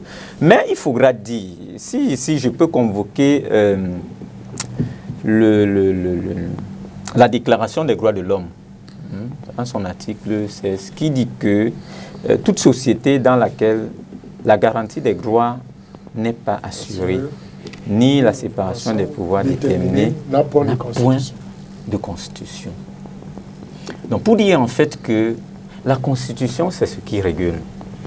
Vous comprenez? On s'attendrait à ce que dans les États où il y a une constitution, que vraiment le minimum soit assuré. On s'attendrait à cela. Mais comment est-ce que ces constitutions sont faites? Vous savez, ici au Cameroun, la constitution de 1996 a quand même eu le mérite que c'est une constitution qui a été, je peux dire à 80% consensuelle. Parce que ça a intégré tous les acteurs de la vie politique. Il y a une tripartite avant en 1991. Qui a dû, n'est-ce pas, favoriser 95. Non, la tripartite était en 92. Voilà. Donc, voilà. C'était des échanges préalables qui ont abouti, en fait, à la Constitution de 96. Donc, ça a été pensé. Il y a eu, n'est-ce pas, des avis, il y a eu des opinions, il y a eu des apports. Des gens ont échangé par rapport, n'est-ce pas, à la mise en place de cette Constitution. C'est une Constitution qui a été pratiquement à 80%, n'est-ce pas, consensuel. Mais il y a un problème. L'implémentation. Il faut que l'implémentation soit... Ils ont dit progressivement. Bon, ils ont mis des mots là, comme progressivement et autres. Mais il faudrait, n'est-ce pas, que la Constitution qui peut se faire de manière consensuelle soit implémentée. Et ceux qui sont en place, il le disait tantôt, le président de la République, ça c'est une évolution. En fait, c'est une mission, n'est-ce pas, régalienne, que le président de la République a gardé, sauvegardé, n'est-ce pas, veiller au respect de la Constitution. Ça, c'est sa mission. Et il faudrait, n'est-ce pas, qu'on respecte ça, qu'on implémente ça. Sinon, il y a de nombreuses crises qu'une constitution non respectée favorise. Vous avez les crises post-électorales, on en vit. Vous avez les crises sociales. Vous avez des comités militaires de transition qui sont mis en place après des coups d'État. C'est des faits, ce n'est pas quelqu'un qui doit dire qu'il faut que ça se passe ou bien on souhaite. Non, quand vous gérez mal, quand vous ne respectez pas les clauses de la République, parce que la Constitution, n'est-ce pas, c'est une clause de la République. Quand vous ne respectez pas, vous préparez le chaos. Et il faudra savoir que même si vous avez bâti des choses, après vous, vous êtes en train d'installer un chaos qui n'est pas favorable à l'évolution du pays. Charles Élizan, sur les sorties, je rappelle effectivement que la tripartite était octobre 91. Alors les sorties par rapport au thème de ce soir, pour davantage d'alternance, moins de blocage, surtout des successions assumées. C'est quoi l'alternance? Je vous renvoie la question. Justement, pour certains, ils estiment que l'alternance, c'est de voir 11 têtes de nouvelles personnes à la tête du pays après 11 élections. L'alternance, c'est aussi le renouvellement de la même tête après les élections. Comment ça? Non, c'est pas Non, l'alternance. Comment ça? là-bas, c'est la transition. Parle en ta langue maternelle. Ça, c'est le français que tu peux parler. Laissez Élie s'expliquer. On va peut-être mieux le comprendre. Vous savez, moi, je suis... je ne viens pas à la télé pour faire... Peut-être, pendant que vous cherchez... Ça va lui expliquer ce que c'est que l'alternance. Il n'a pas m'expliquer. Parce qu'apparemment, il ne sait pas ce que c'est. Non, il n'a pas m'expliquer. Apparemment, il ne sait pas ce que c'est. L'alternance a un mot en français. Je vous en prie. Simple. Je vous en prie. C'est-à-dire... Alterner, c'est quoi? Simplice. Alterner, c'est changer. Alors, Et ce n'est pas changer... Vous Non, changez non, la non. personne. Ce n'est pas changer la pièce. changer quoi? La pièce peut être changée parce que le moment qui fait changer la pièce est là. Je vous mets le mot de l'alternance. C'est-à-dire, vous savez, monsieur Kounié, je ne suis pas à la télé pour vous faire Dis-nous ce que c'est que l'alternance. Je ne viens pas de vous faire plaisir, tu comprends? Oui, on vient ici, chacun peut se dire, alternance, oui. petit 1, mot féminin, succession répétée dans l'espace ou dans le temps, qui fait réapparaître dans un ordre régulier chaque élément d'une série. Chaque élément de Laisse-moi parler. C'est-à-dire que Laisse-moi parler. Ouais. Laisse-moi parler. C'est le français. Oui, vas-y. Deuxième définition. Chaque élément. Laisse-moi. Oh, c'est pas possible. Non, vas-y. Deuxième définition. Variation subie par un phénomène ou un groupe de phénomènes. Je vais vous faire comprendre. Je peux ajouter une. Non, une simple, je vous en prie. Je peux ajouter une et peut-être sous le contrôle du prof. L'alternance politique se produit lorsque les partis appartenant à des courants politiques différents se succèdent au pouvoir. C'est simple, clair et net. En pratique, l'alternance consiste généralement en un renversement de la majorité politique lors d'élections présidentielles et ou législatives. Bon, continue. En Allemagne. Tu t'es trompé, Non, continue. non, je ne suis pas trompé. Je te dis c'est... Continue. Non, non, prof. Dans sa propre définition.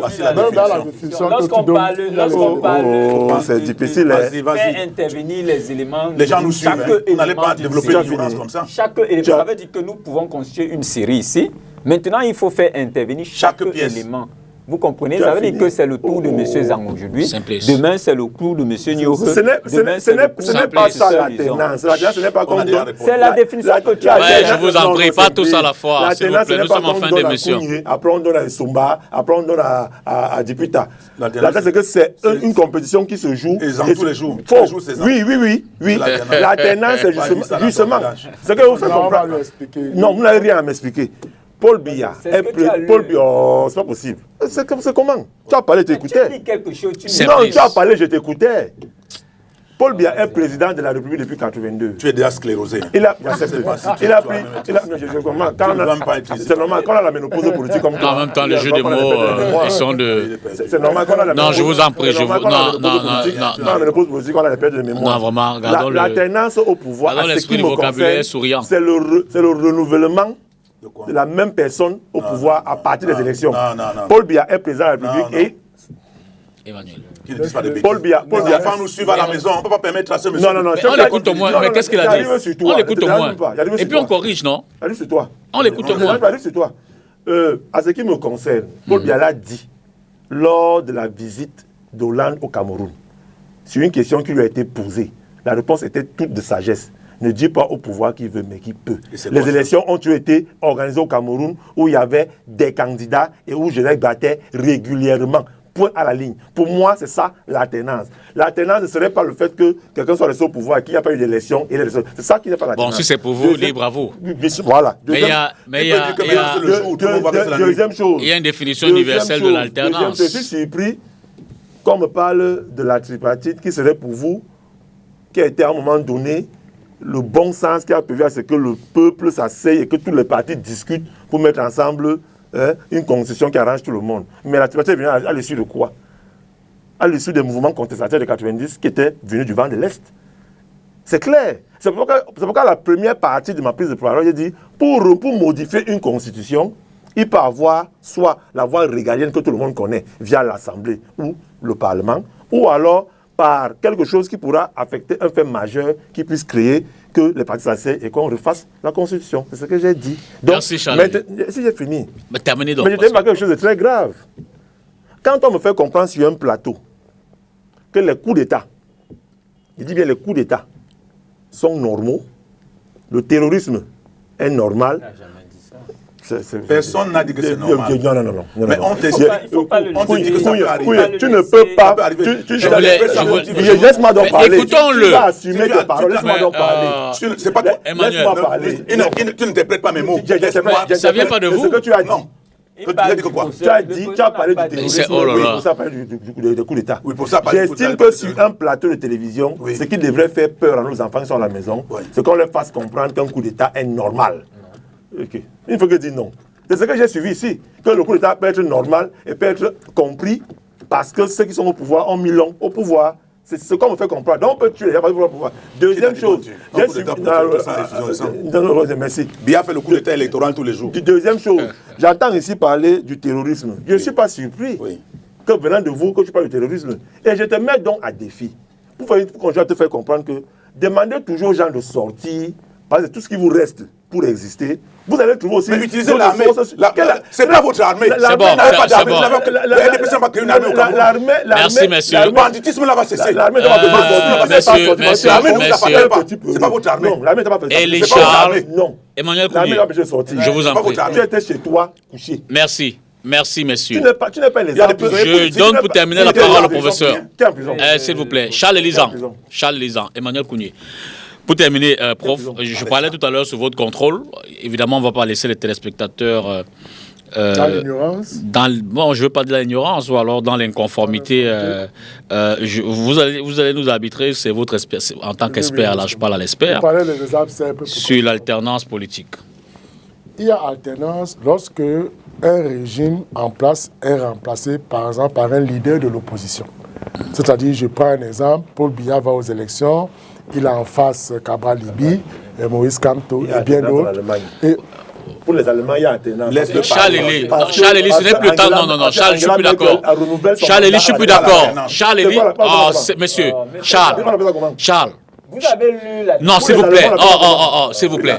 Non, Charles, je sais garder le sourire, mais à un moment, je sais également ne pas le garder. Non, s'il vous plaît. S'il vous plaît. Permettez qu'on termine l'émission. J'ai donné la parole expressément au professeur pour qu'on termine et veuillez ne pas l'interrompre. Merci. Alors, je merci de me restituer la parole. J'indiquais qu'il y a alternance lorsque un parti de l'opposition renverse un pouvoir établi en place. C'est-à-dire, je prenais l'exemple, parce que il faut être pédagogique pour que les enfants le comprennent, tous ceux qui regardent l'émission.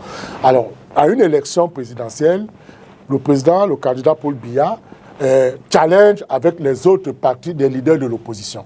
Et à l'issue de l'élection, un des leaders de l'opposition remporte. Nous sommes là dans une alternance politique. Or, si, par exemple, le président Paul Biya se fait remplacer à la tête de la magistrature suprême par un autre membre du RDPC, nous ne sommes plus là dans une alternance, mais nous sommes dans une transition politique. Donc voilà, de manière claire, l'explication entre la transition politique et l'alternance politique. Très bien. Merci. Non, Merci, mesdames, merci, messieurs. Je pense qu'on est tout au moins d'accord sur l'alternance, qui est davantage un changement de courant politique, si, pas d'individu. Il n'y a pas alternance quand c'est une question de courant politique. Merci, bonsoir et à mardi prochain.